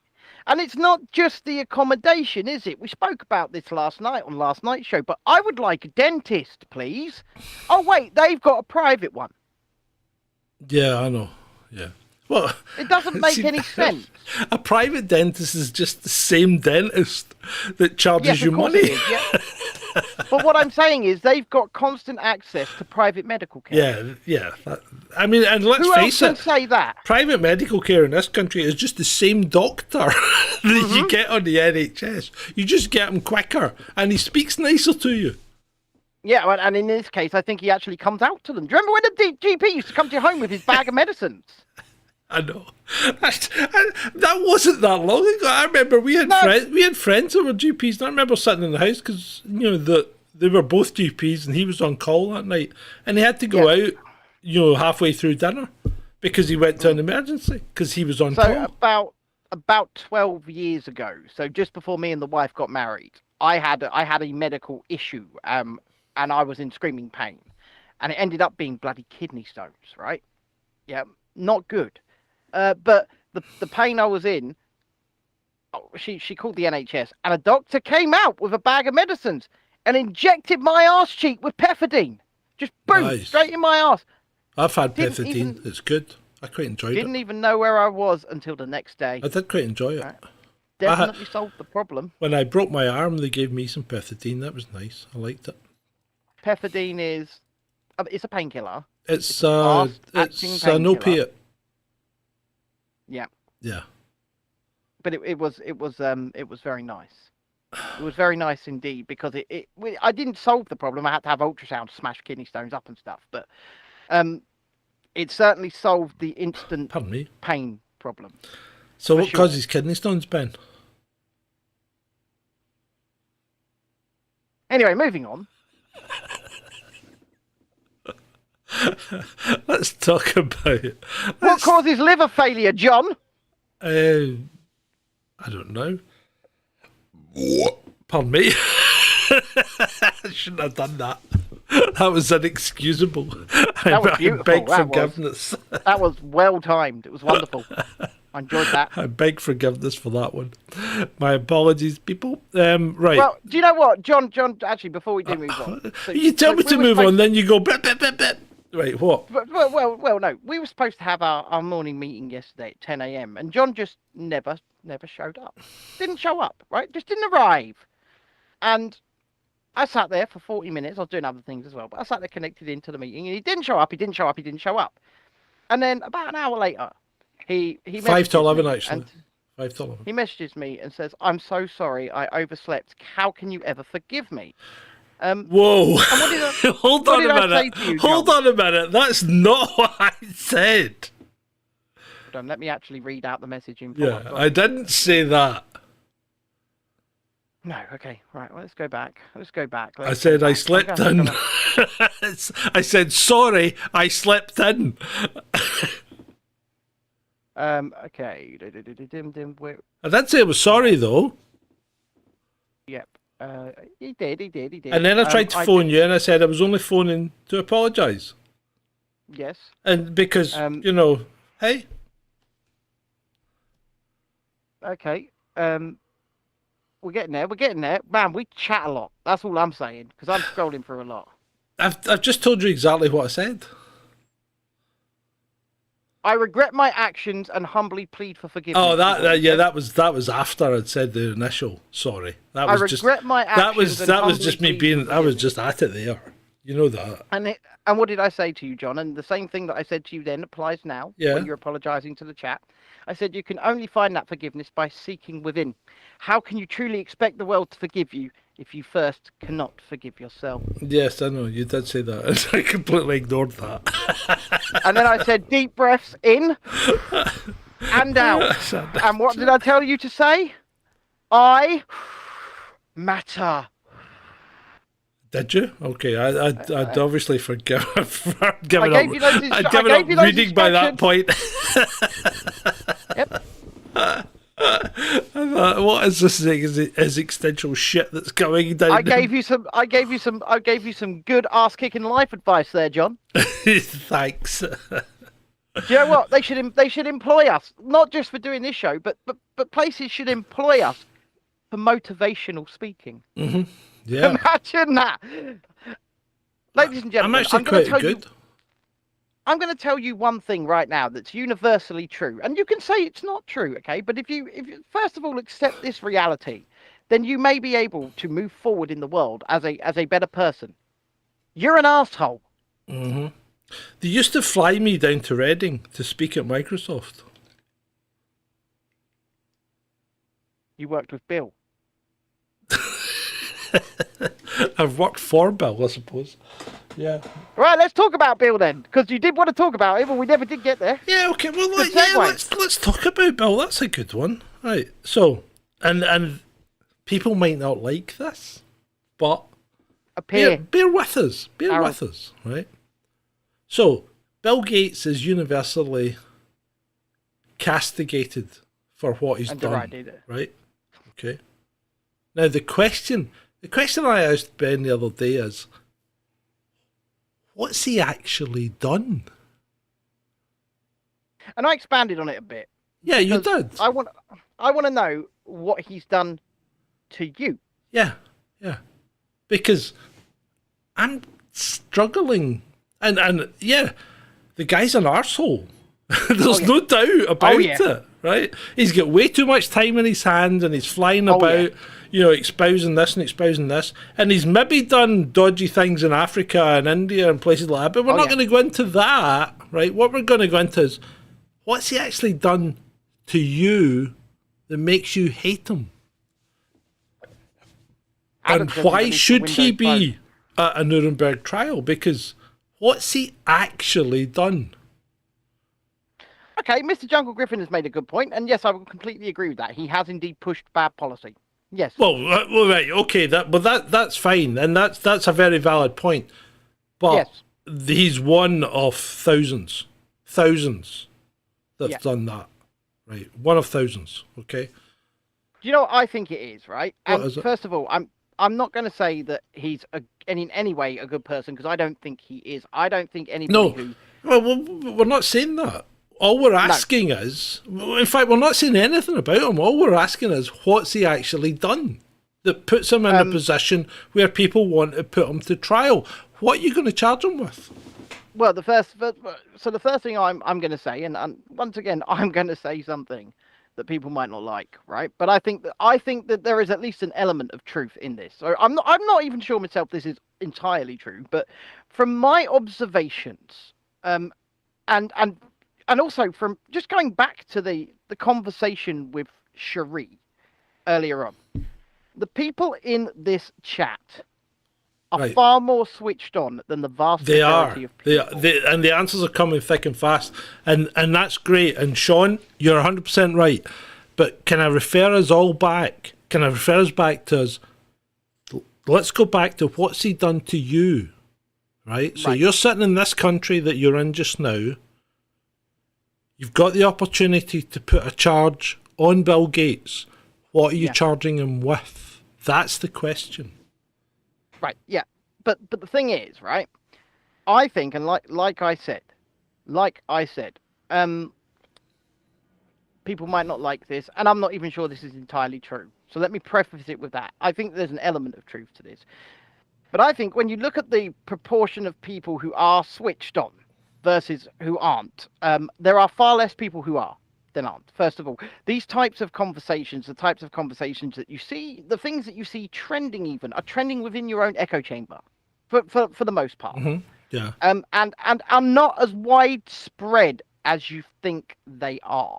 First of all, and second of all, I think a lot of people just need a pantomime villain. Yes, and let's face it, we've had our fair share of them, right? And we've actually had some of them that have probably done enough to actually be charged and put on trial. And I'm thinking maybe Fauci here, because I think he's been proven guilty of lying, of many things, right? Of misleading Congress. Right, so I mean, misleading Congress is a federal crime, so that he's done bang to rights. What's his name? Tony says, what provable action has he undertaken that comports to criminal behaviour that warrants a trial? That's a great question, Tony. In some countries, I imagine that there is a possibility that well, probably a strong possibility because I know some countries are pretty. Well, pissed. I think India's got an arrest warrant out for him, but that doesn't matter. What we're asking about is here, right? I mean, it's like Putin. There's an arrest warrant out for him in some countries, but not in others. In some, yeah, right. Right. Yeah. So where are we? Let me catch up. He's a threat to the species. Well, yeah. Is he? Is he really though? Is he a threat to the species? That's the question. We're getting some good chat here. Well, this is excellent. Yeah. I like this. We're seeing is people that excellent. don't normally chat. So excellent. carry on. Sterilised women in Africa. Yep. Sean, you're bang on, but the problem is, what's he done to us? So what's he done that we could charge him with a crime and put him to trial in England? Yeah. Or the UK? That is the question. That's the question, mate. That's the question. But the thing is, well, once again, Shalini, particularly South Africa and India, but Yeah. he did not crash our economy, and I'm going to say that straight up. No, he didn't. He did not crash our economy. No, Our our government government crashed our did economy. that. Yeah. Yeah, well, Our government crashed our economy. Our government did that. Yeah. And our government, even if people say that our governments were puppets of people, yeah? Yeah. Oh, and that there quite possibly is a lot of illegal lobbying in government. Because look, he flies into the country and he gets course. instant access. Yeah, of course there is illegal lobbying of government, yeah. Yeah. And once again, Sean, you know what? I think Sean makes a very good point there. But the Is that a laws crime? of the lands, Yeah. the laws of the lands don't position us as a collective humanity. Hasn't done mosquitoes in this And country, that's Minuteman. That's the issue. Yeah. Hasn't done mosquitoes here. He's done Windows 11, which I think is a crime against humanity, but I don't think we'd Believe get him me, to court do you on know it. Do you know what? Before the show, I force restarted my computer because I thought the problem was my end. Yeah. Windows 11 didn't update without my consent. Oh, I love it when Didn't it does it. update. I have told you, Windows 10, right? And don't let it talk to the mothership. Right, so here's a tip. Put a fresh copy of Windows 10 on, right? Well, it came with 11 on it. That doesn't matter. You can still go back to 10, put Windows 10 on it, and install all the anti-spyware stuff, right? All the anti-telemetry stuff. Yeah. You don't even need to activate it because it can't talk to the mothership. I mean, the point, right, so once again, the points being made thick and fast, as I say in the chat, are, I think, all valid in their own way, first of all. They All are, valid yeah. in their own way. But they don't address the question. That's the problem. Sean says, I certainly feel it for my fellow brothers and sisters wherever they are in the multiverse. And do you know what I do as well? And yeah, we do. In those countries where he 100% has behind you. provably, in those countries where he has provably caused harm, Mm-hmm. right? I would not be against in any way, shape, or form him being dragged to those countries, trialed, and possibly sentenced. But here, But unfortunately, are we able to do that? And I don't think we are. I don't think we can. And this is not us defending him. This is just talking to the reality of the situation. And, you know, a lot of people will conflate the two and say, "Oh my God, no, we're not defending him, right? We think he's as big an arsehole as you all think." First of all, Oh yeah, who would think we were defending him? Why I would don't anyone think we're defending Bill Gates? We're only asking what we're going to charge him with. But the problem is, nobody's got an answer to that question. And we were talking about this the other day because we hate Bill Gates as much as the next guy. But we actually don't quite know why. You know, when you actually try and tie it down to why do you hate Bill Gates? And yeah, there's loads and loads of little things about Bill Gates that are really super annoying. But why do you, I mean, I hate him. I hate Bill Gates, but why do I hate him? That's the thing. I don't know. Well, I think I do know why I severely dislike the man. And I think a lot of the points being made in the chat are all points that I completely agree with, especially the things that have happened under his watch in other countries. But unfortunately, that is not something, the way the laws of this planet are set out, That is not something that we are in a position to do anything about. And that's unfortunate, but unfortunately, that's the truth. And if you don't like that it's a bitter pill to swallow, you swallow that pill, unfortunately, we must. Yeah. Because that's the truth of the situation. See, yeah, that's the problem. I mean, yeah, he does have too much influence, but that's not a reason. Is that a reason to hate someone? This is a problem. I mean, sometimes I think, I mean, it's like Matt Hancock, right? I mean, you talk about Bill Gates should be charged for creeping out women. Oh, Matt Hancock. He's just super creepy, isn't he? But see that thing when that woman it was like an illustration of an incel, wasn't it? I actually think it was an illustration of what could no, I can't say that. I don't think I can say that on YouTube. No, you can't. No, put it this way. I think it's the illustration of an offender about to strike who forgot the cameras were there. Yeah. Because Christ, it was creepy. Oh, it was super creepy. And the stuff he's doing now with the dancing and the miming and... Oh, that's just sick. Why is he doing it? Well, you know why? We talked about this the other night. He's a narcissistic psychopath. He's a psychopath. He doesn't have any empathy. He doesn't know. He doesn't understand that people loathe him. People would actually cross the road and walk beside a rat rather than walk beside Matt Hancock. I just want to address Minuteman here a minute because I think we all want to see the flight logs. Wouldn't we all? We all want to see. Well, logs. This is the thing. I don't understand how someone can be put in jail for what did she get? 42 years or something ridiculous. What's her name? Maxwell. The British girl. Yeah, Maxwell. Yeah, Maxwell. Ghislaine Maxwell. Yeah. Well, she's obviously done something, hasn't she? Yeah, but she got put in jail for trafficking. Yep. So where's the client list? That's the part. She must have trafficked them to something. Well, exactly. She must have trafficked them from somewhere to somewhere. Yeah. So who bought them?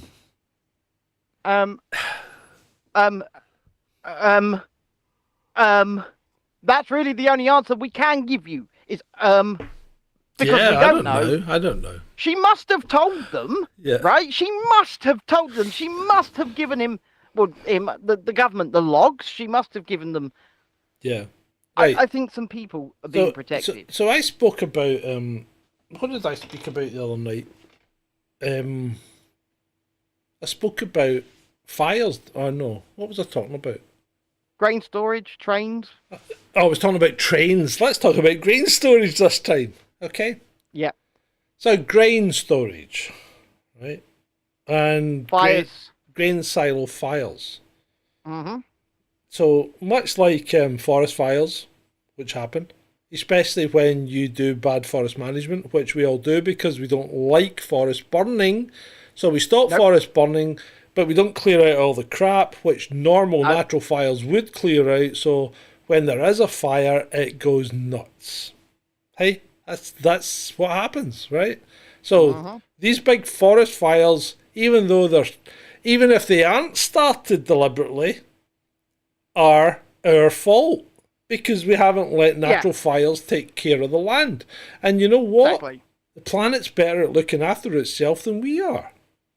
Well, I would say you're probably right. Stop trying to manage it. Let it happen. Don't build houses in forests. Don't build houses in floodplains.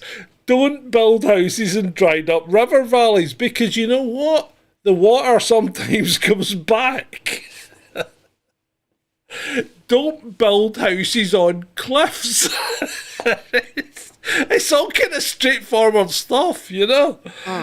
So, anyway, so grain silo fires, right? Now, they're a hot button issue right now, I see. well, they've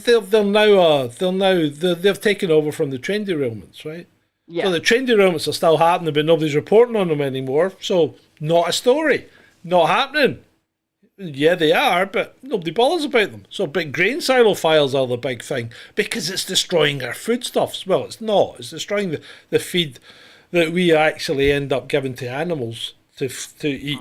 So the animals will eat something regardless. So don't worry about that. But anyway, so the one in Turkey that blew up, that's not uncommon. Yeah, did you people never go to chemistry when you did the powder explosion? Did you never get that in your chemistry class? Do you know what? I do absolutely love detonating. I love detonating flour. Yeah, there you go. So you got that in chemistry. I don't think kids these days get that. So they don't understand that these things can occur. So powder explosions are a thing, and they happen more than you think. And when it happens in a half-full grain silo, the place is going to go sky high. Yeah. And it doesn't take much for it to happen because it only took a little spark in your flour, your paint tin full of flour, and it was only that much flour that was in there, and the whole lid came off and hit the ceiling. Well, it did in ours. I don't know if it yours. So it doesn't take much to create a pretty big bang. So that's what happened in Turkey. The one in France caught fire. If it's not full, if it's a dry harvest, and if it's not properly stored, all that static with all that air that's trapped in it because the stuff's dry anyway, with a lack of moisture, it's going to go up. And see, once it catches fire, you can't put it out quickly. And then people go, oh, it's really rare, it doesn't happen often. And then you go to Penn State University that has a whole series of articles on how to deal with these fires because they happen all the freaking time. Let me actually get back against Sean Fennessy. I do want to push back against you because he says these things can occur, but more than two is more than a coincidence. Give us some real stats, John. Give us some stats. Well, there's at least 8 every year in America, right? At least 8. You just haven't heard about them. And they all happen at harvest time. So they all happen at the same time. They don't happen like in the middle of winter when it's cold. They all happen at harvest time when you're putting the stuff in because you're generating all that static as it goes in. And all you need is a couple of sparks and boom. But this is the power of the media. Yeah, this is the power of the media. Not even just the mainstream media, right? This is the power of media that is consumed by many. And so that's 8 just in the US, right? And that's in the US, by the way. That's only the US, right? So then you move that to Europe, which is stacks of different countries. How many are there across the world? Raw grains raw grains are ones that go on fire, right? So the Turkish one was an explosion, a flour explosion, yeah. But the grain silos are fire, and these happen all the time. There's at least 8 grain silo fires, big ones, in the States every year. That's the average, right? Some years it's more. Yeah. Like it was 10 last year, okay? So they happen all the time. It's like the train derailments. There's 3 train derailments every week. Every week in the States, right? And there's been 10 since March that involve fatalities or hazardous waste and that haven't been reported. You've not heard about, And so it just seems to me like and you know what, Sean, you may well have a point, right? And we're not saying. Well, right, hold on, Sean. Remember all the food distribution centres that were catching fire? Kind of. Yeah, remember there was all the food distribution centres. Plants. Yeah, the meat packing plants, chicken plants, everything. They were all catching fire, and we were going to have no food. Have you not been able to get chicken? Have you not been able to get meat? I mean, have you been able to eat? I mean, what happened to all these food distribution centres that caught fire? You know what? They fixed them because they caught fire. It wasn't. That's just don't get suckered into it's all a plan to do what? It's a plan to do what? That's the thing. Why would they set businesses on fire? For what reason? I mean, what's it a plan to do? Where's the gain for them? Whoever they are.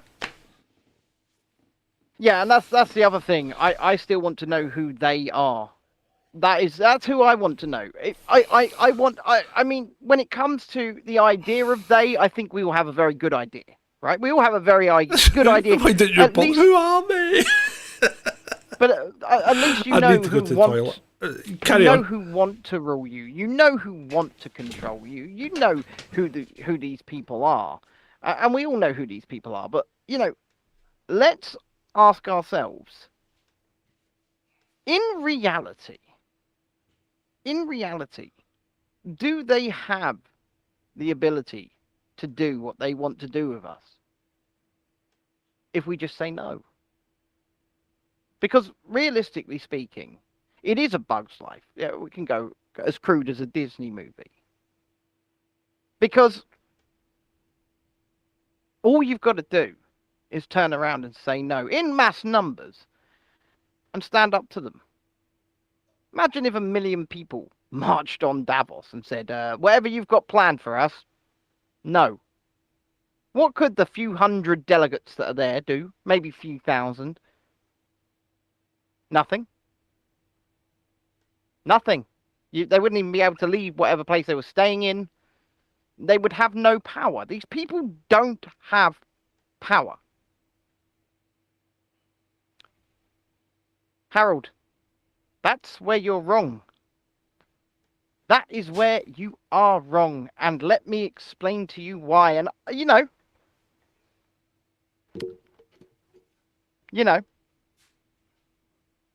did you ever go on a march through London that did anything but march through the streets from a start point to an end point whilst having a massive party? Did you? Because I didn't cover. See, this is where we're going wrong, isn't it?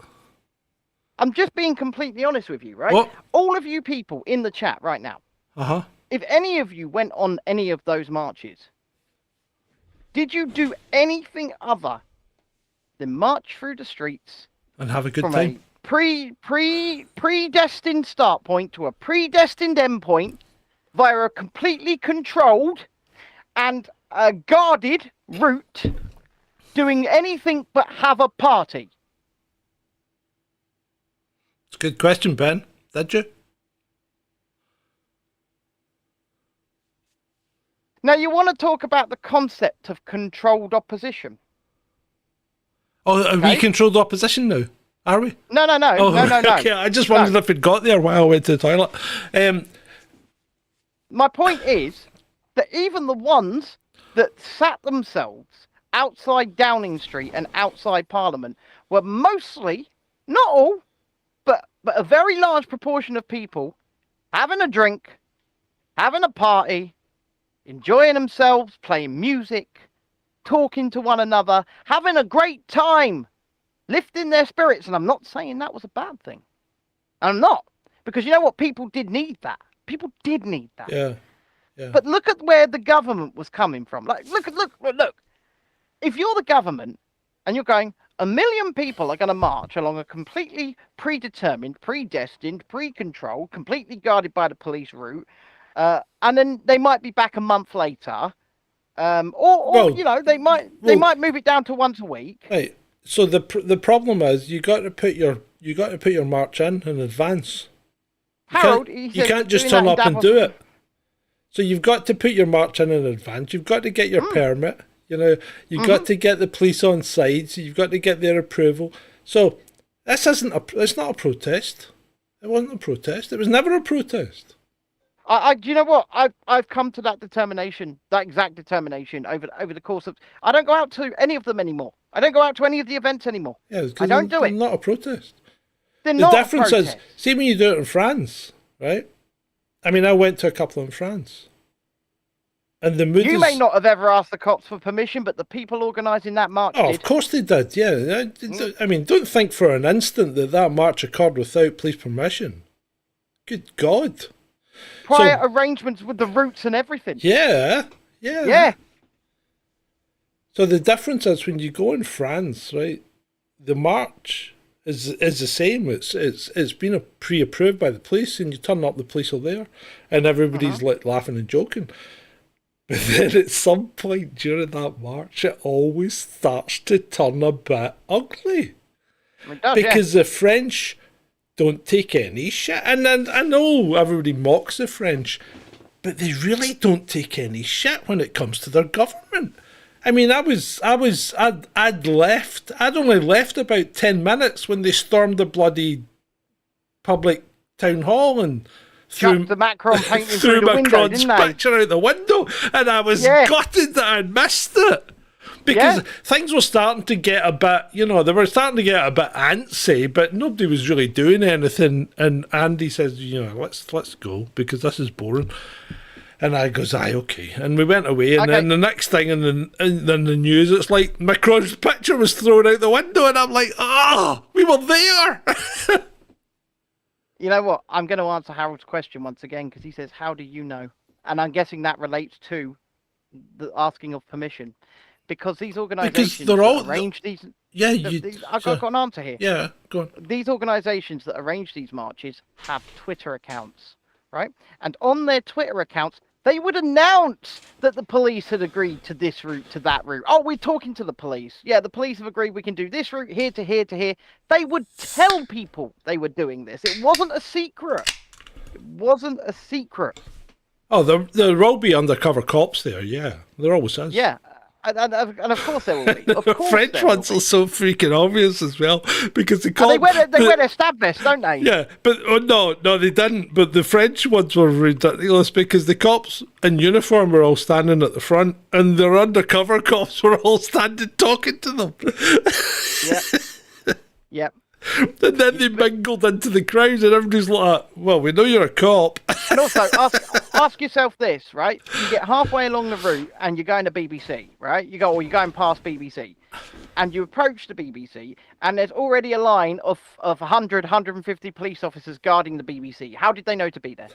Well, right. Every protest has to submit their plan, and if it's not approved, you're not getting to do it. If you turn up and try and do it, the police will, they'll with them. Pardon me, what the Met's like. They'll just put a dump on you. I tell you what, weren't prearranged protests. The George Floyd protests in America. They weren't arranged with the police, and that's why they burnt down cities. Yeah, they were. Yeah. And the other one, the only one I think we've had in the UK that hasn't been a prearranged protest was the poll tax riots.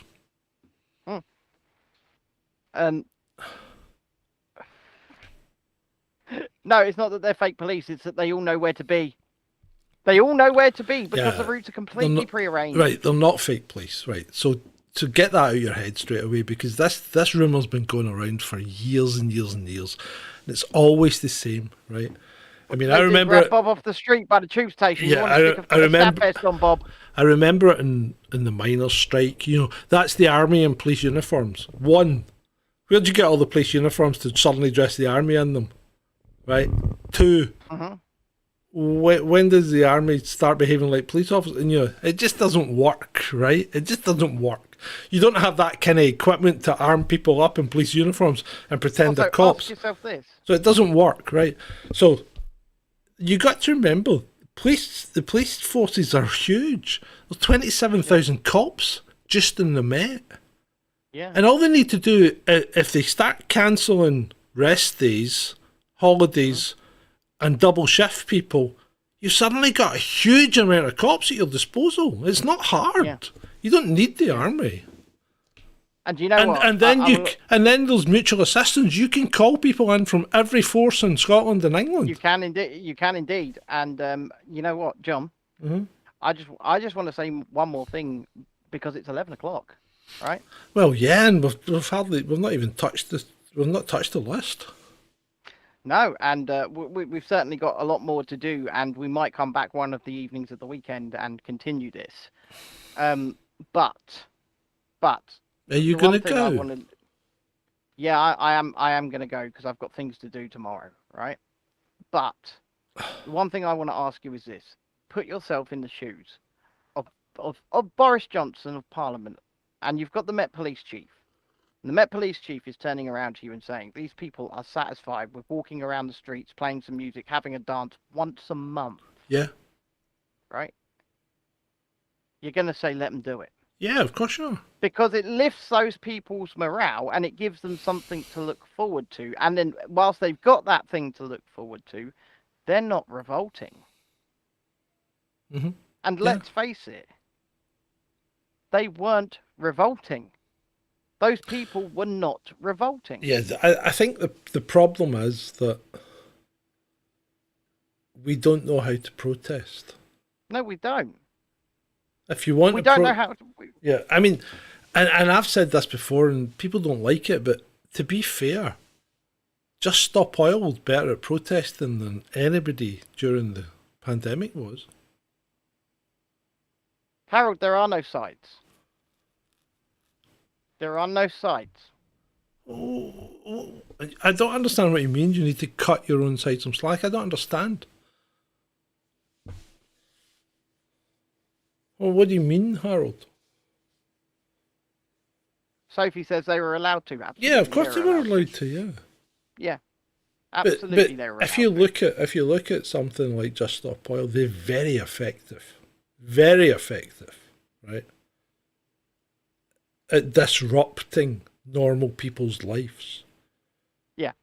And that's the difference. I mean, if you want to protest something, you don't do it on a Saturday or a Sunday because nobody's working, right? So let me give you full evidence. As far as I'm concerned, this is evidence because this is on video as well, right? Okay, I'll stop. Evidence that the police completely controlled those protests. Controlled them. Not just allowed them, controlled them. At the front of every route, there were police bikes driving streets ahead and closing the roads. Yeah. Of course, And they we were being controlled them because they knew directed. where they were going. Yeah. The roads were being closed ahead of the Yeah, routes of course they were. to allow the protest to pass. And then the roads were being reopened. Effectively, it was a parade. Yeah. You know, just like a pride parade. Yeah. Except without the rainbows. But I'm not going to cut slack to people who, you know, claim. I'm sorry, I don't trust any of those groups. And if people don't like that, I don't care. At the end of the day, I don't trust any of those groups. I don't think that they had your best interests at heart. no, they're looking after themselves. Yeah. Most people do. Most people do look after themselves. You know, and I mean, we've seen it firsthand with certain groups that really the group wasn't there to do anything in particular. It was just there to look after them, the person that thought about starting a group, you know? Yeah. Yeah. And so, you know, I know that's a downer. I know that's a downer. And I really do. And I know, I don't know. Well, I don't really care how it sounds. I can only say what I saw. And what I saw was tightly controlled. Tightly controlled. And you know what? One thing that also made me very. Hold on. Let me address Harold. What was the cause? What was your cause? Whilst he answers, I'll say one thing that made me very. This is why I don't speak to you know, I don't converse with a lot of the people that led these groups, and I'll say why. It's because we were on the last one. I think it was the last one that I was on.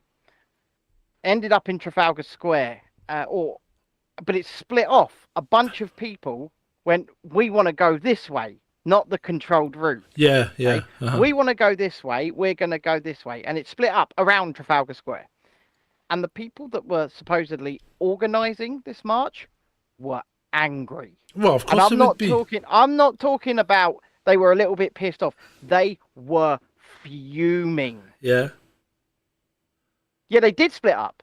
They went off in two different directions, but the people at the front. That's not what I said, though. What I said was people didn't revolt because they got their party. And that's but I can only tell you what like I said, I can only speak to the experience that I had, right? And the experience I had was one of tightly controlled, quote unquote, opposition. So I wasn't a part of that. So I Vaughn, just witnessed it. Yeah. So Vaughn, you think that Just Stop Oil blocking the M25 didn't have a bigger effect in the mainstream media than a million people walking through London? Because I'd beg to differ. Even if they only blocked it for 20 minutes, they had a bigger effect in mainstream media than 1 million people walking through London, because 1 million people walking through London was never reported. No, that's unfortunately the case. It's And that's why 1 million people walking through London isn't an effect. The M25 was not a one-off. They shut it down every day for a month. Yeah, it wasn't a one-off. Come on, Vaughn, think about it, right? I mean, you know what? I know you liked it and you felt you were part of an action and a movement. I enjoyed it. But what was achieved? That's the thing. What was achieved? And I would contend that it would have made no difference. Whether you did it or not made no difference to how things went. It's sad. It is sad, right? That's just how I see it. I might be wrong.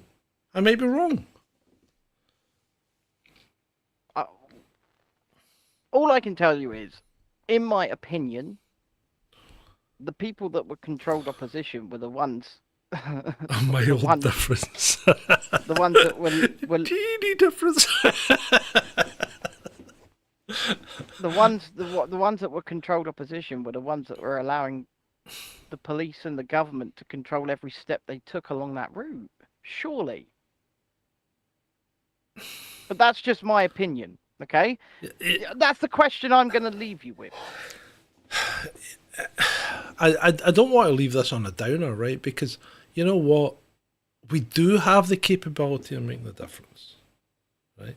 We do have the ability to make a substantial difference to how the government treats you. You do. Everybody in this country has that ability. And it doesn't take that many of us to do it. No. But you've got to act in ways that you're not used to acting in. That's all I could really say at this point. I couldn't really go into any more detail in this kind of platform. You know, but you this is the thing to take away, people. And I've said this to them. It's a bug's life. As you have the ability to make a difference, and never forget that, right? You do. Just because that didn't work, and to be honest, would never work, right? Because it's a controlled thing, right? Tightly controlled. You've got the ability to make a difference. And I think one of the things I saw today was a guy in France pointing out that the village that he stayed in, one of the supermarkets went cashless, right? Yep. And 50 people from the town said, let's go in, do a shop, stack up our trolleys, queue up at the manned, terminals, right? No automatic ones. Yep. Get your stuff scanned through and offer cash and have no other means of payment. And they say, we don't take cash, then we're just going to walk away and leave everything, right? And that supermarket that doesn't take cash now takes cash again. That's the kind of action that makes a big difference when it comes to things like this. And this is why every time I go to the supermarket, I pick a person to go through. I never go through a self-service till. Yes, it's convenient. Yeah, I know it's convenient when you've only got 2 or 3 things. You can zip through, you've done it, bang, out. But we'll do it. Yeah, but don't do it. Stand in line. And when someone comes up and says, do you want to use the self-service till? I just say, I'm sorry, I don't work here. And they look at you as if you've got horns. But there's nothing they can say to it, Or sometimes if I'm feeling playful, I go, yeah, I'll use it. What, do I get staff discount? And they'll say no. And I, well, hold on. If I'm doing your job and you get staff discount, why don't I get staff discount when I'm doing your job? And they go, don't use it then. And I goes, Yep. I won't. It's a good question. It is a good question. I mean, I'm a sucker for the self-scan. No, don't use not it. The self-scan till, not the self-scan till, the little zappy. That you No, have in the don't shop. use it. Don't use it. You are doing their job. I know. This is but the it's problem, really Ben. But convenient. no, but that's the problem. Convenience will kill us, right? Yeah, of course it will. I mean, you are a candidate for Wally as it stands. Look, listen, right? No, I'm not listening to you. Do you know who you're sounding like? You are a candidate for being Wally, right? Look at you. Do you know who you're sounding like? Who? Ted Kaczynski. Hey, I don't care. I don't care. Oh, I would have loved But I'm to right. interview that man.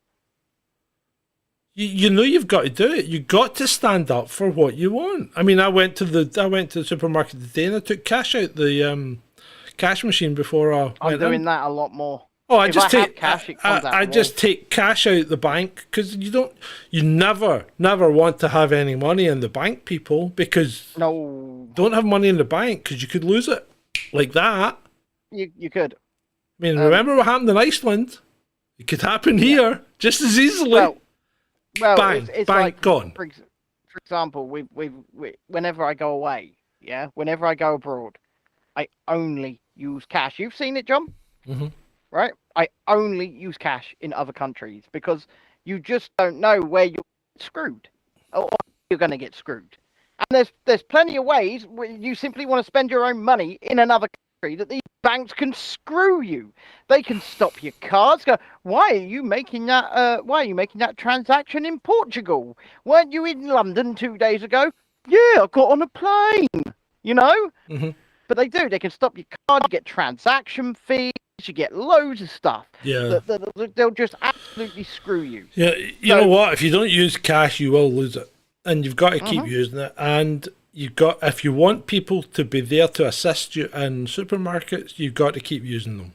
And I've noticed that the local Morrisons that I go to, the tills are more staffed now than they were like 8 months Andrew, ago. if we could take cash for our merchandise, Of course we would. Of course we would. if we had the ability to take cash for our merchandise, if we had the ability to take cash You for know our what, mate? donations, we'd do it. Our merchandise bugs the hell out of me because It bugs me. the shipping costs are freaking ridiculous. They are ridiculous.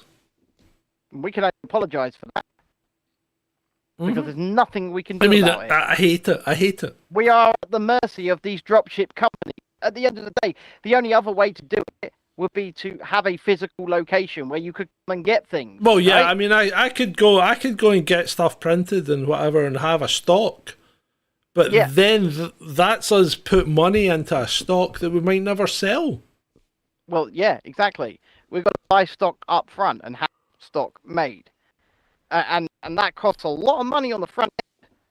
I mean, if I ever get the bloody van back, because the guy's gone dark on me again after my last He's stolen it. really hopeful. Well, he sent me a picture of it, and I thought, is this like a ransom demand? He's stolen it.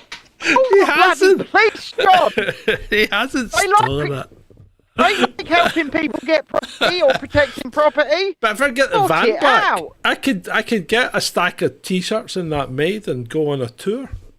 That might be quite cool. We could do that. If we went on a tour in the roving studio again, we could have stuff to sell out of it. Yeah, we could. We could do that. That might be a good winter project tour. Because it's too hot in the summer to go on a tour in the van. Towers Park. No, the winter's better. The winter's better in the van because In the winter. Oh yeah, really? The water park. Oh right, aye, because it's indoors. They open the water park year round, mate. Yeah. We could and in the winter, hotel stays there are bloody dirt cheap. We could all just meet up there and take over one of their bars. I mean, I think we should try for a meet up, shouldn't we? Would anyone be into a meet up? Do something. Would anyone be into a meet up? We've got to do something. No, an event. You mean? Yeah, we've got to do an event. Yeah, but do we not need money to arrange that? How do we do it? Do we have to hire a hall? I mean, we'll probably. I mean, I've got enough kit that we could probably. I could set up. I could do the audio kit, I've got. I'll tell you what, we could speakers and shit. That would work. we could do a damn better job than Tampa Freedom. That's for sure. Yeah, probably. Yeah. Yeah. Flamingo Land is on the books, but that's not as a chasing descent meetup. That's as I'm getting in the car and going there. That's different. That's thanks, different. Adam. Adam's vote of confidence there. Cubicle in beings will do. Yeah. That's about as many All people 6 will of come us. along. Yeah. Yeah, all 6 of us. Can I have the steak, please? Yeah. No. Rare, please. You want the lab-based steak? No, thank you. No, thank you, Frankie. I'm all good. Yeah. Oh dear. Right, I have things to do, so I'm calling this show right now. Okay. Ladies and gentlemen, boys and girls of all ages, if you have enjoyed what I'm doing here, if it's made you think, oh, they're crackling again, John, out. That help? It has made you think, okay? If it has made you at least wonder, then good, because some of the things we say, like I said, bit pill to swallow, very big pill to swallow. It's not my PC. I think it's I think it's OBS. I think it is OBS that does this. Right. And I think sometimes I don't think the road does it because Nobody said it was better. I'm monitoring the road, right? Mm-hmm. So if it's coming out of the road and it's not crackling in my ear, then it's probably OBS that's doing something to the circuit. But resetting the road sometimes helps it. But yeah, that what you just did. I did. Did it help? Yeah. I don't know. Yeah. He Anyway. said you need the image said it, whatever that is. No idea what maybe I just said something I shouldn't have said. Who knows? Anyhow, Don't know what it is. if you've enjoyed it, then please don't forget to leave a like. If you've not subscribed to the channel, please do so. Also, you know what? This tonight is a good example of what I say. Don't believe us. Don't listen to us. Challenge us. Question us. Ask us. You've done that so well tonight. Yeah, you have. You've done that so well tonight in the chat. You've been brilliant. You've pushed back, and we don't have to accept our answers. I mean, remember, people. All we are trying to do is challenge you to think for yourself, right? Mm-hmm. And most of you, to be fair, most of you in the chat certainly. I mean, if you're watching later on and you're thinking, oh, these guys have maybe got a point, or there are a couple of tools, that's great. Either way is great because you've at least had an opinion, right? Yeah. And that's all we're trying to do. Have an opinion, people, right? And then build on your opinion. People. Build on your opinion. Do not follow the mainstream media. Do not follow your government. Make up your own mind. Do your own thing. Exactly. You don't have to believe us. You don't have to believe them. In fact, we tell you to not just blindly believe them.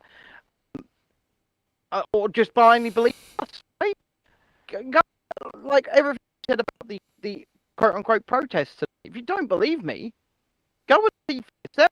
There's the angles and videos and streams available all over the internet. I mean, it was a great morale booster. Oh, it was great morale booster. All it was. Yeah. And you know, if I'm sitting in that seat, okay, I'm just playing devil's advocate here. Like I say, if I'm sitting in that seat, Boris Johnson's chair, and I'm being told, if you let them do this, they're going to have a party. They're going to go home feeling great. They're going to feel like they've done something. Yeah. They'll be back in a month. We told them. They won't be back tomorrow and the next day and the next day and the next day into numbers. They'll be back in a month. Yeah, I mean, and that's what I was saying earlier before Ben interrupted me. If you want to make effective protest, you don't do it on a weekend. You do it on a Monday, Tuesday, Wednesday, Thursday, Friday. Don't do it once a month. You do it Monday, Tuesday, Wednesday, Thursday, Friday. That's when you do it. Mm. If you do it any other day, you're wasting your time. Yeah.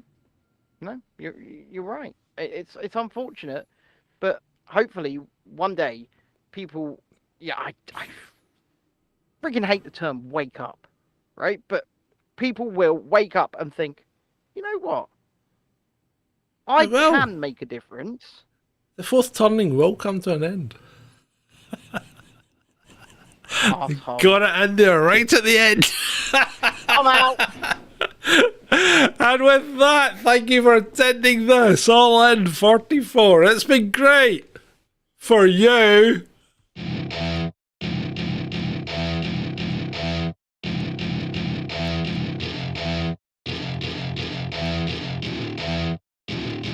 Welcome to my party, we're just getting started. A life is a dream or a nightmare scarring. Hand me a drink cause I think I'm going all in. Get me a shrink who can catch me when I'm falling. Cover up my scars, flip the handlebars. Crashing in my car, wake up in a bar. I'll be a superstar, just on my avatar. This world is so bizarre, empty out the reservoir.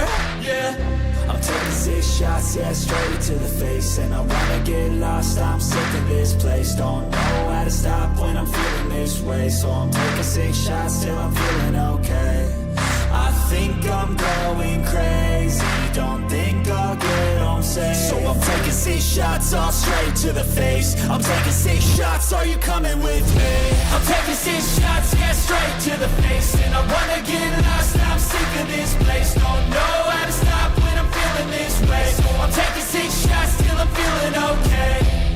I think I'm going crazy, don't think I'll get home safe. So I'm taking 6 shots all straight to the face. I'm taking 6 shots, are you coming with me? Sometimes you need to let loose, grab juice, get goose, tattoos, taboos, get screwed. Loosen up, buttercup, all those hate comments will never make you feel enough. We're all adequate graduates, hearts full of calluses, but we know calculus. Damn, ain't that fabulous? Can't wait to apply all those mathematicus. But we can't get a job that pays us enough. I'm about to pop off. Fuck you, you're lost. We all know that we never really want a boss. So I'ma do what I want to, something I can't undo. Yeah, I'ma do what I want to, something I can't undo. I'm taking 6 shots, yeah, straight to the face. And I wanna get lost, I'm sick of this place. Don't know how to stop when I'm feeling this way. So I'm taking 6 shots till I'm feeling okay. I think I'm going crazy, don't think I'll get home safe. So I'm taking 6 shots all straight to the face. I'm taking 6 shots, are you coming with me? I'm taking 6 shots, yeah, straight to the face. And I wanna get lost, I'm sick of this place. Don't know how to stop when I'm feeling this way. So